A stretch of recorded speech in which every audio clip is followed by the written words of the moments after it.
مرتضی شیر حق اشجع الاشجعین، مرتضی شیر حق اشجع الاشجعین، ساقی شیر شربت پہ لاکھوں سلام، اصل نسل صفا وجہ وصل خدا، اصل نسل صفا وجہ وصل خدا، باب فصل ولایت پہ لاکھوں سلام، شیر شمشیر زن شاہ خیبر شکن، شیر شمشیر زن شاہ خیبر شکن، پرتوئے دست قدرت پہ لاکھوں سلام، جن کے دشمن پہ لعنت ہے اللہ کی، جن کے دشمن پہ لعنت ہے اللہ کی، ان سب اہل محبت پہ لاکھوں سلام، اور جتنے ہیں شہزادے اس شاہ کے، اور جتنے ہیں شہزادے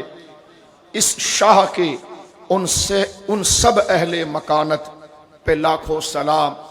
یا الہی رحم فرما مصطفیٰ کے واسطے، یا الہی رحم فرما مصطفیٰ کے واسطے، یا رسول اللہ کرم کیجئے خدا کے واسطے، مشکلیں حل کر شہے مشکل کشا کے واسطے، مشکلیں حل کر شہے مشکل کشا کے واسطے، کربلائیں رد شہید کربلا کے واسطے، مشکلیں حل کر شہے مشکل کشا کے واسطے، کربلائیں رد شہید کربلا کے واسطے، سید سجاد کے صدقے میں صادق رکھ ہمیں، سید سجاد کے صدقے میں صادق رکھ ہمیں، علم حق دے باقر علم خدا کے واسطے، صدق صادق کا تصدق صادق الاسلام کر، صدق صادق کا تصدق صادق الاسلام کر، بے غضب راضی ہو کاظم اور رضا کے واسطے، دو جہاں میں خادم آل رسول اللہ کر، دو جہاں میں خادم آل رسول اللہ کر، حضرت آل رسول مقتدی کے واسطے۔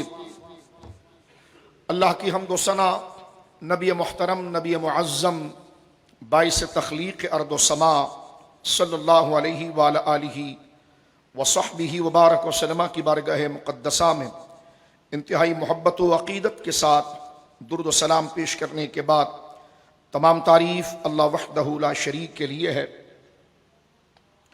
آج کی محرم الحرام شریف کی یہ مقدس بزم اور مجلس عقائد و اعمال و احوال کی اصلاح کے لیے بحمد اللہ تعالی اس کی ایک اور نشست، چھٹی نشست بحمد اللہ تعالی منعقد ہے اللہ کے فضل سے، اور عقیدہ توحید، عقیدہ رسالت، مفہوم شرک، شرک کی حقیقت، مقام مصطفیٰ کریم صلی اللہ علیہ وسلم، کمالات سید عالم صلی اللہ تعالی علیہ وسلم، اور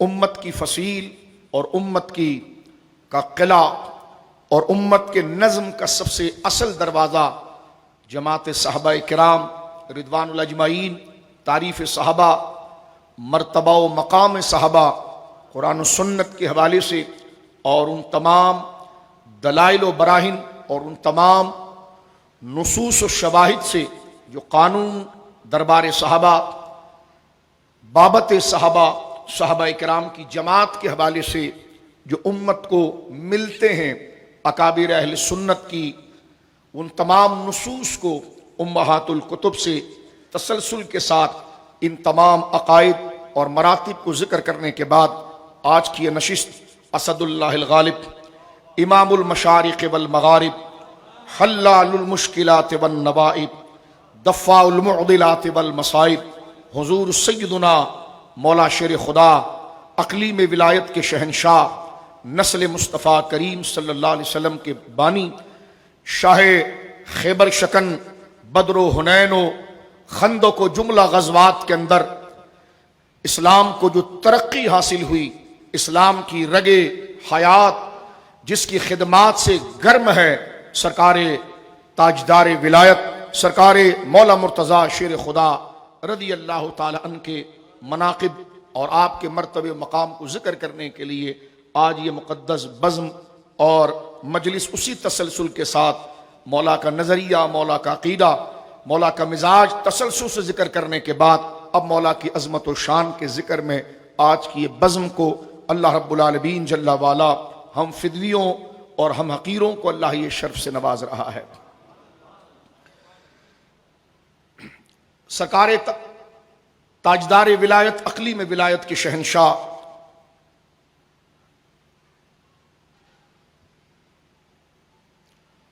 حضور سیدنا مولا مرتضیٰ شیر خدا رضی اللہ تعالیٰ عنہ کے مناقب اور مقام کو ایک نشست میں نہیں ذکر کیا جا سکتا، اور یہ بھی نہیں ہے کہ سب کچھ بیان کرنے کی کوشش میں سب کچھ چھوڑ دیا جائے، بلکہ قیمتی باتیں آج کے درس میں ہم ذکر کرنے کی سعادت پائیں۔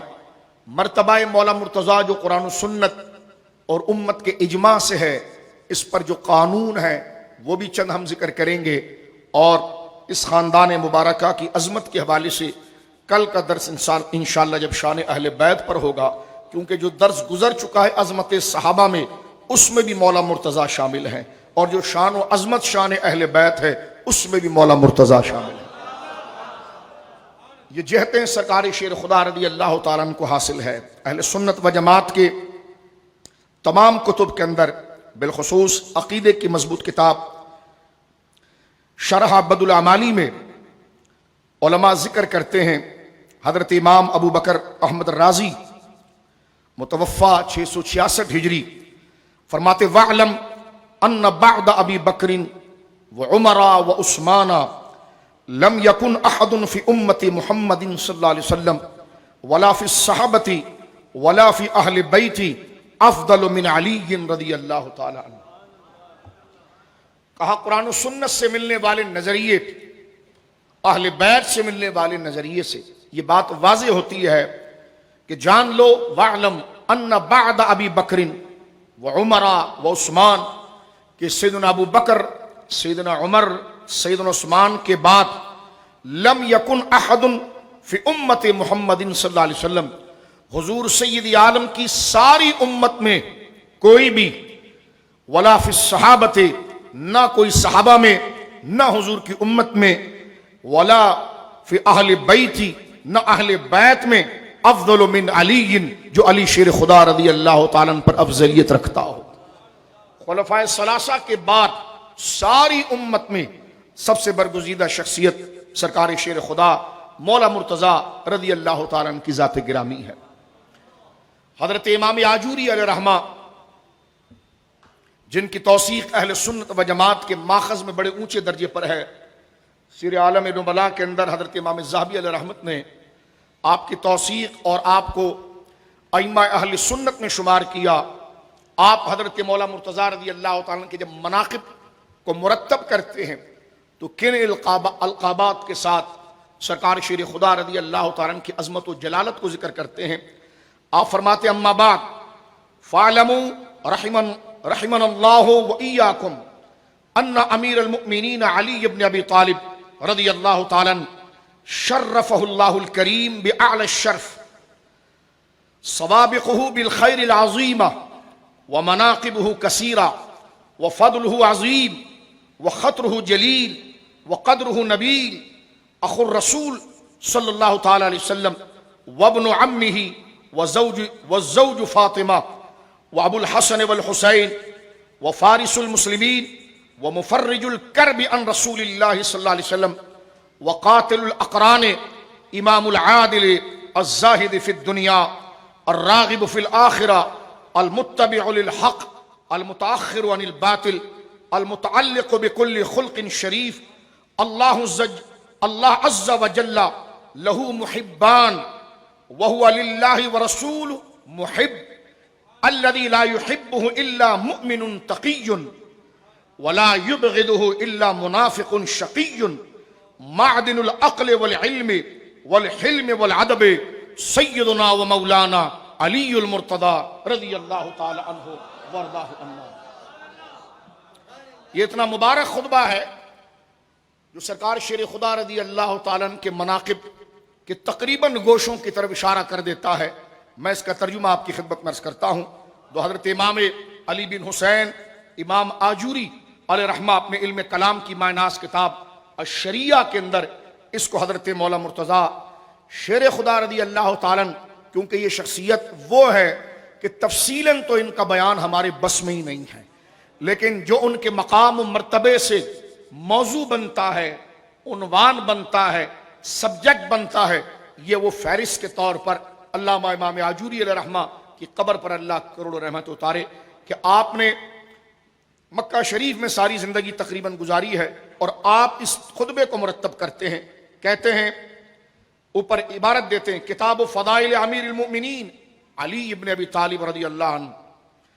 اما بعد فاعلموا رحمنا اللہ وإیاکم، آپ لوگ یہ بات جان لیں، اللہ تعالی ہم پر اور آپ پر رحم کرے، ان امیر المؤمنین علی ابن ابی طالب رضی اللہ تعالی عنہ، کہ حضرت امیر المؤمنین شیر خدا علی ابن ابی طالب رضی اللہ تعالی عنہ شرف اللہ الکریم باعلی الشرف، اللہ تعالیٰ نے بلند مراتب آپ کو عطا فرمائے تھے. وَالسَّوَابِقُهُ بِالْخَيْرِ الْعَظِيمَ، اور بھلائی کے حوالے سے ان کی خصوصیت عظیم ہے. وَمَنَاقِبُهُ كَثِيرٌ، اور ان کی شان اور منقبت بہت ہی زیادہ ہے. وَفَضْلُهُ عظیم، اور ان کی فضیلت عظیم ہے. وَخَطْرُهُ جلیل، اور ان کا مرتبہ جلیل القدر ہے. وَقَدْرُهُ نبیل، اور ان کی قدر و منزلت بہت عمدہ ہے. اخو الرسول وابن عمہ، نبی کریم علیہ السلام کے بھائی اور آپ صلی اللہ علیہ وسلم کے چچا زاد ہیں.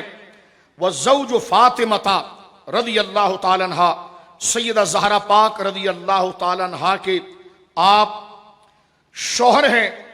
فرمایا آگے، وہ ابو الحسن والحسین، سیدنا امام حسین اور سید الشہداء حضرت امام حسین، حضرت سیدنا امام حسن اور سید الشہداء امام حسین کے آپ والد گرامی ہیں. وہ فارس المسلمین، مسلمانوں کے شہ سوار ہیں. وہ مفرج الکرب عن رسول اللہ صلی اللہ علیہ وسلم، رسول کریم صلی اللہ علیہ وسلم سے ہر قسم کی پریشانیوں کو دور کرنے والے ہیں. وہ قاتل الاقران، اور بڑے بڑے اپنے میدان کے سرماؤں اور بہادروں کو شکست دینے والے ہیں. بولو نا سبحان اللہ. وقاتل الاقران، اور اپنے مخالف بڑے بڑے شہ سوار اور سرماؤں اور بہادروں کو شکست دینے والے ہیں. الامام العادل، آپ عادل حکمران ہیں. الزاہد فی الدنیا، دنیا سے یکسر بے رغبت ہیں. الراغب فی الآخرہ، آخرت کی طرف رغبت رکھنے والے ہیں. المتبع للحق، حق کے پیروکار ہیں. المتأخر عن الباطل، باطل سے بہت پیچھے ہٹ جانے والے ہیں. المتعلق بکل خلق شریف، اور ہر بہترین خصوصیت سے آپ متصف ہیں. اللہ عز و جل لہو محبان، اللہ اور اس کا رسول دونوں آپ سے محبت کرتے ہیں. وَهُوَ لِلَّهِ وَرَسُولِهِ مُحِبٌ، اور آپ اللہ اس کے رسول سے محبت کرتے ہیں. اور آپ کی قدر و منزلت اور آپ کی شان جلالت یہ ہے کہ لا يحبه الا مؤمن تقی، آپ کی عظمت و شان ایک معیار ہے، ایک کسوٹی ہے، ایک انداز ہے. وہ ایسے فرد ہیں جن کے ساتھ کوئی پرہیزگار مومن ہی محبت رکھ سکتا ہے. وَلَا يُبْغِضُهُ الا منافق شقی، فرمایا اور آپ وہ عظیم ہستی ہیں کہ آپ کا معیار آپ کی ذات سے ہی ایمان پہچانا جاتا ہے، اور آپ ہی کی ذات سے نفاق اور کفر پہچانا جاتا ہے. فرمایا آپ وہ ایسے فرد ہیں جن کے ساتھ کوئی پرہیزگار مومن ہی محبت رکھ سکتا ہے اور کوئی بد نصیب منافق ہی بغض رکھ سکتا ہے. معدن واہ کمال کا جملہ یہاں پر آپ نے اخذ کیا ہے. اس سے پتہ چلتا ہے کہ مولا علی کے مقام کی ساری نصوص پر اور اصل کمالات پر امام آجوری کی نقل ہے، نظر ہے. کیا جملہ کہتے ہیں؟ فرما معدن العقل، آپ عقل سلیم اور بردباری کا وہ مقام رکھتے ہیں کہ لوگوں کو شعور جہاں سے ملتا ہے وہ مرکز اور معدن آپ کی ذات گرامی ہے. فرمایا معدن العقل والعلم والحلم والادب ہے. فرمایا تصوف کا وہ مرکز اور ایمان کی وہ اساس کہ عقل و دانائی جو انسان کا سب سے بڑا شرف و مقام ہے، اسی وجہ سے انسان اور مخلوقات پر ممتاز و مشرف اور شرف پاتا ہے. فرمایا اور علم اور حلم و بردباری، برداشت، تحمل. بردباری علم اخلاق کا اعلیٰ درجہ ہے. حلیم وہ ہوتا ہے جس کی عقل اتنی کامل آج ہو جائے کہ وہ سب کے منصب اور مرتبے کو پہچان لے اور ان کے مرتبے اور مقام کے اعتبار سے ان سے معاملات کو برتے، اور یہ انتہائی کمال شرف ہے. فرماتے معدن العقل والحلم والادب سیدنا و مولانا علی ابن ابی طالب رضی اللہ تعالیٰ عنہ. آپ عقل کے، علم کے، حلم و بردباری کے، اور حلم و بردباری یہ نبوت کا معیار ہوتا ہے. نبی کو ملنے والے شرف میں سب سے اصل شرف اس میں وہ برداشت، تحمل اور رواداری ہوتی ہے. چھچوروں کو منہ نہ لگانا، غیر ضروری مسائل میں نہ الجھ جانا، غیر ضروری معاملات کے اندر آگے نہ بڑھ جانا، بلکہ حلم و بردباری کا اگر تھوڑا سے توجہ کریں تو یہ علم کا وہ کمال کا موضوع ہے. اور علم جب کمال پر، عقل جب کمال پر پہنچ جاتی ہے، عقل مکمل بالغ ہو جاتی ہے، تو اس وقت یہ صفت پیدا ہوتی ہے. اور عقل کی بلوغ کا مطلب کیا ہے کہ وہ ہر ایک کے مرتبے اور مقام کو جان لیتا ہے اور اسی طریقے سے ان سے پیش آتا ہے. علم اخلاق کے طالب علم اس سے بڑا ذوق پا رہے ہوں گے، علم تصوف کے. فرمایا حضرت سرکار مولا مرتضی معدن العقل والعلم والحلم والادب، آپ عقل، علم، حلم اور ادب جو ہے اس کے معدن ہیں. خلق خدا کو اللہ رب العالمین جو سمجھ و توفیق عطا فرماتا ہے، یہ اختصاص اللہ نے آپ کو عطا فرمایا کہ جس نے آپ کو پڑھا یا آپ سے محبت کی، وہ بردبار بھی ہو گیا، وہ عقل مند بھی ہو گیا، وہ ولی بھی ہو گیا، وہ مشرف بھی ہو گیا، وہ مؤدب بھی ہو گیا. یہ بڑا معناس خطبہ حضرت امام آجوری علیہ رحمت نے، میں عام طرز سے ہٹ کر یہ گفتگو آپ کے سامنے کر رہا تھا. حضرت امام آجوری علیہ رحمت اسی بات کو آگے لے کر چلتے ہیں، اور سرکار مولا مرتضی شیر خدا رضی اللہ تعالیٰ عنہ کا ایک اور خطبہ آپ نے نقل کیا جو حضرت علی شیر خدا رضی اللہ تعالیٰ نے خود خوارج اور دیگر لوگوں کے سامنے جب خطاب کیا تھا تو اپنی منزلت جو اللہ نے آپ کو عطا فرمائی ہے اس کو آپ نے ذکر کیا. آپ ذرا توجہ کیجئے، ذوق جو ہے لفظوں کا نہ لیں، ذوق علم کا لیں، ذوق دلائل کا لیں، ذوق سچائی کا لیں. ٹھیک ہے، یہ وہ کیونکہ یہ وہ ممبر نہیں ہے کہ جس پر ابھی ذاکر نے سگریٹ جلایا تو آگے لوگوں نے شور شروع کر دیا. اس لیے اہل سنت کے نزدیک ذوق علم کا ہوتا ہے. لباس، انداز، لفاظی، یہ سب چیزیں اس کی دوش پر ہوتی ہیں، اس کی پشت پر ہوتی ہیں. اصل چیز حقیقت اور دیانت ہوتی ہے. حضرت سیدنا امام آجوری علیہ رحمت سند سے نقل فرماتے حدثنا ابو بکر ابن ابی داؤد. حضرت امام ابو داؤد رحمۃ اللہ علیہ جو سنن ابی داؤد کے مصنف ہیں، قال حدثنا الحسن بن عبد الرحمن الکندی قال حدثنا محمد بن سعید بن زائد قال حدثنا ابو الجارودی عن ابی طفیل. ابو طفیل یہ کہتے ہیں قال سمعت علی رضی اللہ تعالی عنہ، کہتے ہیں براہ راست میں نے مولا کو کوفے میں یہ خطبہ دیتے ہوئے سنا ہے، اور یہ سند میں نے آپ کے سامنے بیان کی ہے. تمام ثقہ راوی اس کے اندر موجود ہیں، پوری سند اوپر سے. حدثنا ابو بکر ابن داؤد حدثنا قال حدثنا حسن بن عبد الرحمن الکندی قال حدثنا محمد بن سعید بن زائد قال حدثنا ابو جارود عن ابی طفیل قال سمعت علی بن ابی طالب رضی اللہ تعالی عنہ. جناب ابو طفیل کہتے ہیں کہ میں نے حضرت مولا مرتضی رضی اللہ تعالیٰ عنہ کو یہ فرماتے ہوئے سنا، یقول، آپ شیر خدا یہ بات کر رہے تھے، وہ یہ بات کر رہے ہیں جن کی شان ہے کہ انا دار الحکمت علی بابہا. یہ انا مدینۃ العلم سے اونچے سند کی حدیث ہے، اور اس میں کمال اس سے زیادہ نظر آتا ہے. میں بڑی حیرانگی عرض کرنا چاہ رہا ہوں کہ جو اوپر سند کی روایت ہے لوگ اس کو چھوڑ دیتے ہیں، اور جس کی روایت پر کلام ہے ہمارے نزدیک اس کو قبول کرنے میں کوئی حرج نہیں. میں صرف فن کے حوالے سے، فن رجال کے حوالے سے، فن روات کے حوالے سے بات عرض کر رہا ہوں. یہ انا مدینۃ العلم والی بابوہا سے اونچی سند ہے، انا دار الحکمت والی بابوہا. آگے اس پر ہم بات کریں گے. میں انا دار الحکمت و علی بابوہا، رسول کریم نے فرمایا کہ میں دانائی کا شہر ہوں اور علی اس کا دروازہ ہے. حکمت جو ہے وہ علم سے خاص ہے. علم کے مدعی سب ہوتے ہیں، حکمت کسی کسی کو ملتی ہے. یوں یعنی دعوی علم سے حکمت خاص ہے، جس کو آپ عموم خصوص مطلق کہہ لیجئے. ٹھیک ہے نا؟ تو حکمت خاص ہے، اور علم کی نوازشات اور علم کی پختگی اور علم کا اکرام بھی حکمت ہی کی وجہ سے ہے.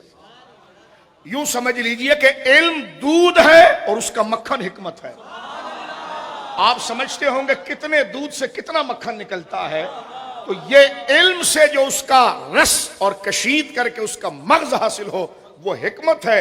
اور رسول کریم فرماتے ہیں، جو قرآن نے کہا تھا نا کہ وَمَن يُؤْتِ الْحِكْمَةَ فَقَدْ أُوتِيَ خَيْرًا كَثِيرًا، جسے حکمت و دانائی دی گئی اسے خیر کثیر. خیر کثیر اس کو کہتے ہیں جس کو شمار ہی نہ کیا جائے. ایسی عظمت اور ایسی شان علامہ امام قرطبی علیہ الرحمہ نے احکام القرآن، جو آپ کی تفسیر جس کو تفسیر قرطبی کہا جاتا ہے، امام قرطبی مالکی علیہ الرحمہ نے اِنَّا أَعْطَيْنَاكَ الْكَوْثَرَ کے تحت لفظ کوثر کی جب آپ نے تشریح کی تھی تو وہاں یہی فرمایا ہے آپ نے کہ کوثر جو ہے اہل عرب اس مبالغے پر بولتے تھے کہ جو عدد گننے سے نکل جائیں.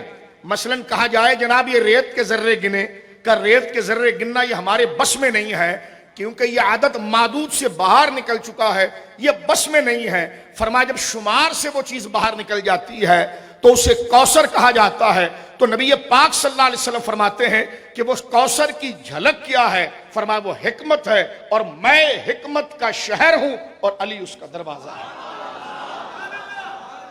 سنی شان علی کو بیان کر کے اپنے اندر ایک تاثیر ایمان پاتا ہے.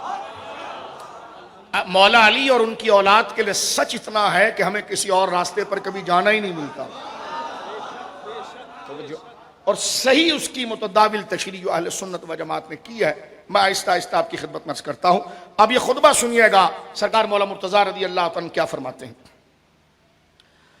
حضرت ابو طفیل کہتے ہیں قال سمعت علی ابن ابی طالب رضی اللہ عنہ، حضرت مولا علی جو اللہ نے آپ کو مرتبہ اور مقام دیا ہے تو اگلے پر حجت قائم کرنے کے لیے کہ دیکھ تو بدتمیزی پر تلا ہوا ہے، تو ایسا نہ ہو کہ تو میرے مرتبے سے جاہل رہ جائے اور تجھے پتہ ہی نہ ہو تو یہ حرکت کر جائے، تو میں تجھے اس گناہ سے بچانے کے لیے پہلے بتاتا ہوں.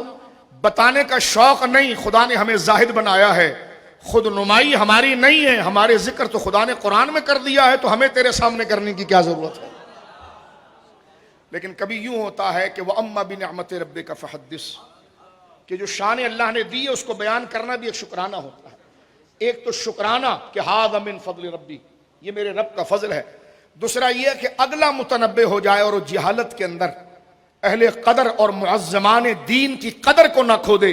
اس لیے سرکار مولا مرتضیٰ رضی اللہ تعالیٰ کا جو مرتبہ ہے، اب ہم کئی حدیثیں پڑھ لیں، لمبی تقریر کر لیں، اس کا خلاصہ خود حضرت مولا مرتضیٰ کیسے ہیں اپنی زبان مبارکہ سے بیان کرتے ہیں. ترتیب سے سنیے آپ.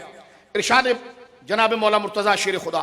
مولا مرتضیٰ پر ہم ہر سال بحمدللہ تعالی گفتگو ہر لمحہ کرتے ہیں، لیکن میں نے کہا کہ آج ایک الگ جہت سے سرکار شیر خدا پر ہم تقریر کریں، سمجھیں، کیونکہ آج فضائل کے نام پر ایک بیجا غلو غیر حق ہو گیا ہے. لہذا فضائل کو ہم اس قانون کے ساتھ باندھیں گے جس میں غلو سرائیت نہیں کرے گا. مولا مرتضیٰ فرماتے انشدکم باللہ ایہا النفر جمیعا. مولا شیر خدا فرماتے ہیں میں تم لوگوں کو اللہ کا واسطہ دے کر دریافت کرتا ہوں، اے لوگو سن لو اس بات کو. ایہا النفر جمیعا افیکم اخ لرسول اللہ صلی اللہ علیہ وسلم غیری. بتاؤ اے مجمع والے، بڑے بڑے شرف و قدر کے تم مدعی ہو، تم میں کسی کو یہ شرف حاصل ہے کہ وہ نبی کا بھائی ہو؟ آگے فرماتے ہیں جب یہ جملہ آپ نے کہا انشدکم ایہا النفر جمیعا افیکم اخ لرسول اللہ صلی اللہ علیہ وسلم غیری قالوا اللہم لا. جو آپ کے محبین تھے انہوں نے کہا سب نے کہ اللہ کی قسم نہیں، ہم میں ایسا شرف کسی کو حاصل نہیں ہے. نمازی ہیں، روزے دار ہیں، تقوی طہارت ہیں، لیکن جو شرف آپ بتا رہے ہیں نا کہ تم میں کون ہے جو اس وقت روئے زمین پر رسول اللہ سے اتنی خاص نسبت، کیونکہ مرکز عقیدت حضور کی ذات ہے، جو ان سے جتنا قریب ہوا وہ خدا کی بارگاہ میں معزز ہوا اور خدا کے بندوں کی نظر میں اس کی عزت ہوئی. تو فرمایا آج کے دور میں میرے علاوہ کون ہے جو اس بات کا دعویٰ کر سکے کہ وہ رسول کا بھائی ہے؟ سب نے کہا اللہم لا، نہیں ہم میں ایسا کوئی بھی نہیں. آپ ارشاد فرماتے ہیں انشدکم باللہ هل فیکم احد امو مثل امی حمزۃ اسد اللہ واسد رسولہ. فرمایا میں تمہیں اللہ کی قسم دے کر بولتا ہوں، بتاؤ کہ تمہارے درمیان کوئی ایسا شخص ہے کہ جس کا چچا میرے چچا حضرت حمزہ کی مانند ہو، کہ جو اللہ کے بھی شیر ہیں اور رسول کے بھی شیر ہیں. پہلا رشتہ اپنا کیا ذکر کیا؟ فرمایا بتاؤ تم میں کوئی ایسا ہے میرے علاوہ جسے حضور کے بھائی ہونے کا شرف حاصل ہوا ہو؟ قالوا اللہم لا، سب نے کہا نہیں ایسا تو کوئی بھی نہیں ہے روز زمین پر. پھر دوسرا ارشاد فرمایا کہ تم میں کوئی ایسا ہے کہ جس کا چچا میرے چچا سید الشہداء حضرت حمزہ کی مانند ہو، کہ جو اللہ کے بھی شیر ہیں رسول اللہ کے بھی شیر ہیں، اور جن کے بارے میں رسول اللہ نے فرمایا کہ میں نے عرش کی پینتی پر لکھا ہوا دیکھا ہے کہ حمزہ اللہ کا بھی شیر ہے اور رسول کا بھی شیر ہے. کاشف القربات، فاعل الخیرات، امیر طیبہ، سیدنا ابا عمارہ حمزہ بن عبد المطلب رضی اللہ تعالیٰ. یہ مولا کی شان ہے. دیکھیے ارشاد فرماتے ہیں آگے، مزید ارشاد فرماتے ہیں آپ، فرمایا قال انشدکم اللہ افیکم احد مثل اخی جعفر المزین بالجناحین بالجوہر یطیر بہما فی الجنہ حیث شاء. فرمایا اے مجمع عام، یا علی تم سے مخاطب ہے، بتاؤ تم میں کوئی ایسا ہے جو میرے بھائی جعفر جیسا ہو؟ کوئی ہے جو رسول اللہ کا بھائی قرار پائے؟ کوئی ہے میرے چچا جیسا حمزہ جیسا؟ اور کوئی ہے میرے بھائی جعفر جیسا؟ کون ہے جعفر؟ ارشاد فرمایا المزین بالجناحین، جن کو اللہ نے دو پروں کے ساتھ مزین اور عزت دی ہے، دو پروں کے ساتھ، بالجوہر بالجناحین بالجوہر. فرمایا کہ کون ہے تم میں ایسی خصوصیت رکھے جو میرے بھائی کی طرح ہو، جعفر کی طرح، کہ جس کے دونوں پر جواہرات، ہیرے اور قیمتی موتیوں کے ساتھ، جنت کے موتیوں کے ساتھ جڑے ہوئے وہ پر میرے بھائی کو لگائے گئے. یطیر بہما، وہ اڑتے ہیں ان دونوں پروں کے ساتھ، فی الجنہ، جنت میں، حیث شاء، جہاں ان کا دل چاہتا ہے. یہ مولا مرتضیٰ کے بڑے بھائی ہیں. سرکار مولا مرتضیٰ خود سمیت 4 بھائی ہیں. اس خطبے میں تشریح بھی کرتا چلوں، 4 بھائی. سب سے بڑے آپ کے بھائی ہیں طالب، اس وجہ سے آپ کے والد عبد مناف کو ابو طالب کہا جاتا ہے. ایک اس سے چھوٹے ہیں جعفر، پھر ہیں عقیل، اور پھر ہیں مولا مرتضیٰ. جعفر اور عقیل میں کئی اقوال ملتے ہیں کہ جعفر پہلے ہیں یا عقیل پہلے ہیں، لیکن ترتیب سے یہی 4 بھائی ہیں. تو یہ بیان کر رہے ہیں حضرت شیر خدا رضی اللہ عنہ. فرمایا کہ تم میں ہے کوئی میرے بھائی جیسا؟ کیوں؟ دیکھیے ایک بات، کسی شخصیت کی بھی جب سیرت مرتب کی جاتی ہے، بائیوگرافی آپ پڑھتے ہیں، سیرت پڑھتے ہیں، حالات پڑھتے ہیں، وہ شخصیت کتنی قدر والی ہے. شخصیت کی ابتدا اس کے خاندان سے ہوتی ہے، اس کے ماں باپ سے ہوتی ہے، اس کے بھائیوں سے ہوتی ہے، اس کی بہنوں سے ہوتی ہے، پھر اس کے استاد سے ہوتی ہے، پھر اس کی اپنی ذاتی شخصیت سے ہوتی ہے، پھر اس کی اولاد سے ہوتی ہے، اس کی بیوی کا ذکر ہوتا ہے، بیوی کے خاندان کا ذکر ہوتا ہے، اس کے اپنے خاندان کا ذکر ہوتا ہے، اس کے اپنے شاگردوں کا ذکر ہوتا ہے، اس کے اپنے مکتب کا ذکر ہوتا ہے. مجھے بتاؤ یہ شخصیت کا نکھار ہے؟ بتاؤ اس میں کوئی مولا جیسا بن کر دکھا دے. یہ جو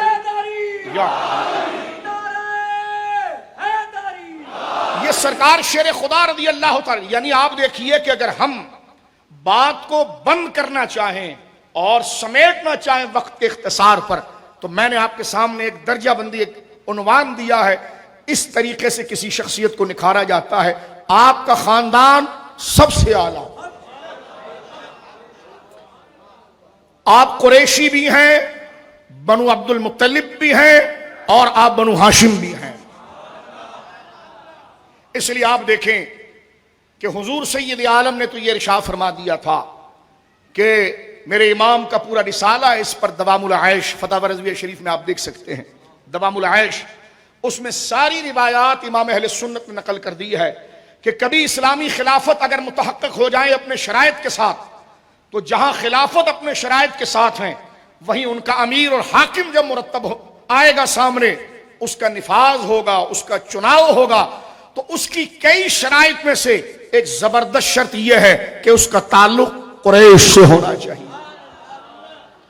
بخاری شریف میں بھی روایات موجود ہیں، مسلم شریف میں بھی موجود ہے. اختصار کے ساتھ میں اس موضوع کی طرف نہیں جاتا کیونکہ وہ انساب کی بحث ہے، نسب کی بحث ہے، کہ جس میں حضور سید عالم صلی اللہ علیہ وسلم نے خود ارشاد فرمایا ہے، جن باتوں کا خلاصہ یہ نکلتا ہے کہ جب بھی عزت کے منصب و مقام ہوں گے تو اس پر فائز جو شخصیت ہوگی وہ قریش ہوں گے. سرکار نے فرمایا قریش کو مقدم کرو.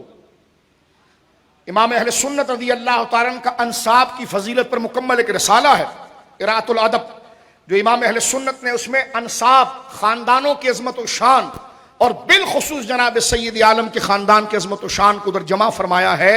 اور حضور نے فرمایا جب بھی تم میں لوگ جمع ہو تو مقدم عزت کے مقام پر قریش کو بٹھایا جائے گا، امام قریش والا بنے گا. یہاں تک کہ فرمایا کہ اگر لوگ آئیں، جب بنو ہاشم میں سے کوئی آئے اور تم بیٹھے ہوئے ہو تو تم اٹھو اور بنو ہاشم سے ملاقات کرو، اور بنو ہاشم بیٹھے ہوئے ہیں اور تم آؤ تو اسے اٹھنے کی حاجت نہیں ہے، تم خود آ کر اس سے ملاقات کرو. یہ جناب سید عالم صلی اللہ علیہ وسلم نے اپنے خاندان کو بتایا، عزت بتائی. تو اب آپ دیکھیں خلفائے اربعہ، چاروں خلیفہ قریشی ہیں. حضرت سیدنا ابو بکر صدیق رضی اللہ تعالیٰ آپ جو ہے وہ بنو تیم کے قبیلے سے جا کر قریش میں شامل ہو جاتے ہیں.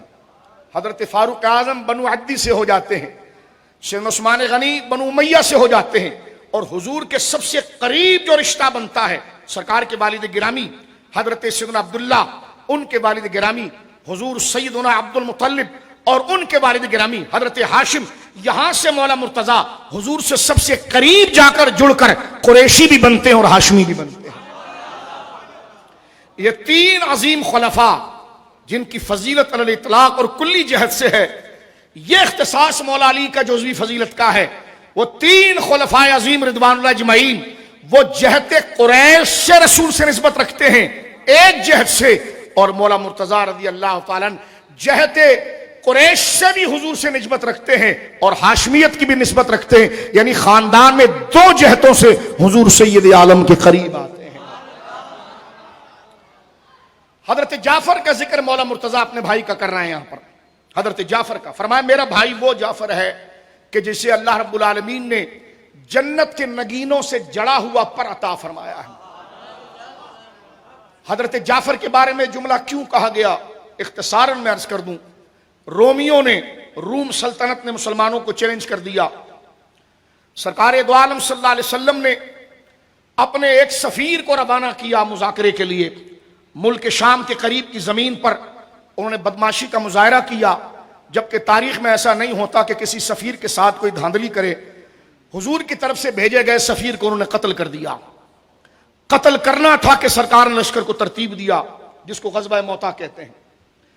اور اس غزوہ موتا، مقام موتا جو ملک شام میں ہے، حضور سید عالم نے برگزیدہ عظیم شہ سواروں کو اس جنگ میں روانہ کیا، جس میں اپنے بھائی حضرت جعفر طیار، حضرت عبداللہ بن رواحہ، حضرت زید بن حارثہ، حضرت خالد بن ولید، یہ سر فہرست چار نام ہیں.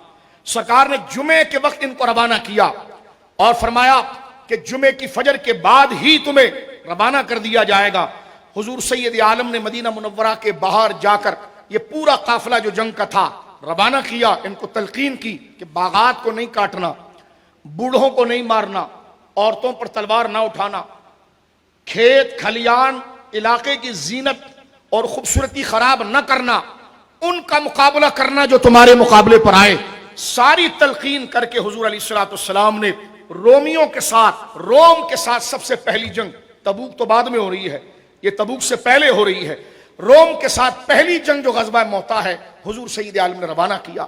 اس میں جانے والے سرکار کے جل قدر نوجوان انصاری صحابی، بڑے غیرت مند صحابی حضرت عبداللہ بن رواحہ بھی تھے۔ اس جنگ کی عظمت کتنی تھی، اس پر ایک جملہ عرض کرتا ہوں۔ حضرت عبداللہ بن رواحہ دل میں یہ آیا کہ میں حضور سے شہادت کی دعا کراؤں گا اور میں اسلام کے نام پر قربان ہو جاؤں گا، لیکن آج جمعہ ہے تو شاید ہی میری زندگی کا آخری جمعہ ہو، تو یہ میں حضور کے پیچھے ادا کروں گا اور میں تیز سواری لے کر جو قافلہ فجر میں جا چکا ہے اس کو پا لوں گا۔ جمعے کی نماز میں جب حضرت عبداللہ بن رواحہ کو حضور نے دیکھا، فرمایا تو گیا کیوں نہیں فجر کے بعد؟ کہنے لگا حضور میں آپ کے پیچھے جمعہ پڑھنا چاہتا تھا۔ سرکار نے فرمایا عبداللہ بن رواحہ سے فرمایا کہ کاش تو اس نعمت کو جانتا، روئے زمین کی دولت تو خرچ کر دیتا ایک طرف اور فجر میں جانے والوں کا اجر ایک طرف۔ یہ وہ مقام ہے اس غزوے کا، غزوہ موطا۔ جب یہ غزوہ کے لیے روانہ ہو گئے ہیں، جنگ وہاں شروع ہو گئی، صحابہ کے دلوں میں بے چینیاں تھی کہ پوری امت کا اثاثہ وہاں جنگ کے لیے گیا ہے اور سامنے لشکر ان سے 8 گنا زیادہ ہے، نہ جانے کیا ہوگا۔ طبقات ابن سعد میں ہمارے بزرگ ترین سیرت و اعلام کے امام محمد بن سعد طبقات ابن سعد میں نقل کرتے ہیں، سرکار نے مجمع عام میں سارے صحابہ کو جمع کیا، کہاں مدینہ منورہ ہے اور کہاں ملک شام ہے۔ اتنی دوری، کئی 100 مائل کے دور کا وہ راستہ، اور سرکار نے مدینے میں بیٹھ کر اپنے صحابہ کی تشریفی اور اطمینان کے لیے اس طرح خطاب فرما رہے ہیں۔ سرکار فرما رہے دیکھو ابھی یہ ہوا جنگ میں، ابھی یہ ہو رہا ہے، ابھی یہ ہو رہا ہے، ابھی یہ ہو رہا ہے۔ وہ جنگ میں تھوڑی تھوڑی دیر کے بعد کیا کیا ہوا، تفصیل تو جمع نہیں کی، لیکن اس کا خلاصہ حدیث بخاری کے اندر یہ آتا ہے کہ نعا زیدن، نعا ینعا موت کی خبر دینا، نعا زیدن و جعفرن و ابن رواحہ قبل ان یاتیہم خبرہم۔ حضور سید عالم نے فرمایا، یعنی یہ جنگ تو ایک دن کے اندر بڑا حادثہ مسلمانوں کو پہنچا۔ حضور سید عالم نے فرمایا کہ دیکھو میرے غلام زید بن حارثہ نے جھنڈا اٹھایا تھا اور وہ شہید ہو گئے۔ سرکار کے آنسو اتنے نکلے کہ آپ کی داڑھی مبارک آنسو سے بھر گئی۔ اس کے بعد جنگ میں تو جو شہید ہوئے ہیں اس پوری تفصیل کو تو روایت میں نہیں جمع کیا جا رہا ہے، لیکن جو بنیادی پوائنٹ سے اس کو جمع کیا حدیث میں، فرمایا وہ جعفرن، حضور سید عالم نے فرمایا اب میرے بھائی جعفر نے جھنڈا اٹھایا اور ان کے دونوں ہاتھ کٹ گئے، جیسے کربلا میں ان کے بھتیجوں میں سے، ان کے بھتیجے ہی ہیں کیونکہ مولا مرتضیٰ کے بیٹے ہیں حضرت عباس علمبردار، اور یہ مولا مرتضیٰ کے بڑے بھائی ہیں، 12 سال بڑے ہیں حضرت جعفر۔ حضرت جعفر کو موتا میں یہ شرف ملا ہے کہ ان کے دونوں بازو کٹے، اور مشہور روایت کے مطابق کربلا شریف کے اندر حضرت عباس کے لیے ہے تو آپ کے دونوں بازو کٹے، آپ نے اپنے منہ میں جھنڈے کو پکڑا کیونکہ جو اسلام کی نصرت تھی، اور آپ کے سینے پر بھرچی ماری گئی اور آپ شہید ہوئے، تو سرکار نے فرمایا میرے بھائی جعفر شہید ہو گئے۔ اس کے بعد حضور علیہ الصلوۃ والسلام نے عبداللہ بن رواحہ کی شہادت کی خبر دی، اور حضور اتنے روئے کہ آپ کی داڑھی مبارک کے ہر بال پر آنسو تھا۔ نعا زید، اور بخاری شریف میں امام بخاری حدیث لا رہے ہیں کہ کسی مخبر، کسی خبر لانے والے کی خبر لانے سے پہلے ہی حضور نے مدینے میں بیٹھ کر یہ ساری باتوں کی خبر دے دی تھی، اور پھر حضور نے ارشاد فرمایا کہ اب جھنڈا جو ہے وہ اللہ کی تلواروں میں سے ایک تلوار، سیف من سیوف اللہ خالد بن ولید رضی اللہ تعالیٰ نے اٹھایا ہے۔ تفضیلی ان کے نام سے بڑا چڑھتا ہے، ایک منہاجی تفضیلی کچھ دنوں سے تقریر کرتا تھا، آج کل نہ جانے کہیں پر وہ مفقود ہو گیا، حضرت خالد پر بک بک کرتا تھا۔ میں نے کہا خالد وہ ہیں جو جناب رسول اللہ کی زبان سے سند پا رہے ہیں، اللہ کی تلواروں میں سے ایک تلوار۔ تلوار کا مطلب کیا ہے کہ یہ وہاں چلتی ہے جہاں تقاضا ہے۔ اس سند کو دیکھ کر حضرت سیدنا خالد کے عادل اور عادل و امین ہونے کی ضمانت رسول اللہ نے دے دی۔ فرمایا خالد عام بندہ نہیں ہے، یہ تو اللہ کی عدل والی تلواروں میں سے ایک تلوار ہے۔ اب لوگ اپنی اصلیت بتائیں گے ان کے خلاف بول کر، تو ہم نے کہا قیامت میں تو ظاہر ہوگا، لیکن یہاں پر بھی ظاہر ہوتی ہے العیاذ باللہ۔ تو سرکار نے فرمایا کہ خالد بن ولید نے تلوار اٹھائی اور انہوں نے، حضرت خالد بن ولید نے ایک دن میں 3 جرنیل شہید ہوئے۔ اتنی خطرناک جنگ، اور کتنے قیمتی لوگ، زید بن حارثہ حضور کے منہ بولے بیٹے، عبداللہ بن رواحہ جیسا جل القدر صحابی، حضرت جعفر طیار، حضور سید عالم کے ایسے لاڈلے صحابی، مولا مرتضیٰ کے بڑے بھائی، انہوں نے 2 ہجرتیں کی ہیں، ایک حبشہ کی جانب اور ایک مدینے کی جانب۔ بولیے سبحان اللہ۔ سنیے یہ مولا کے فضائل ہی ہیں، کیونکہ یہ مولا کا خاندان ہے۔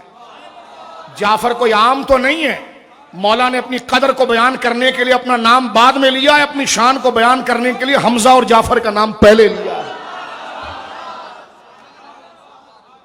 رضی اللہ تعالی عنہ۔ حضرت جعفر سے حضور کو کتنی محبت تھی جو اس جنگ میں شہید ہوئے۔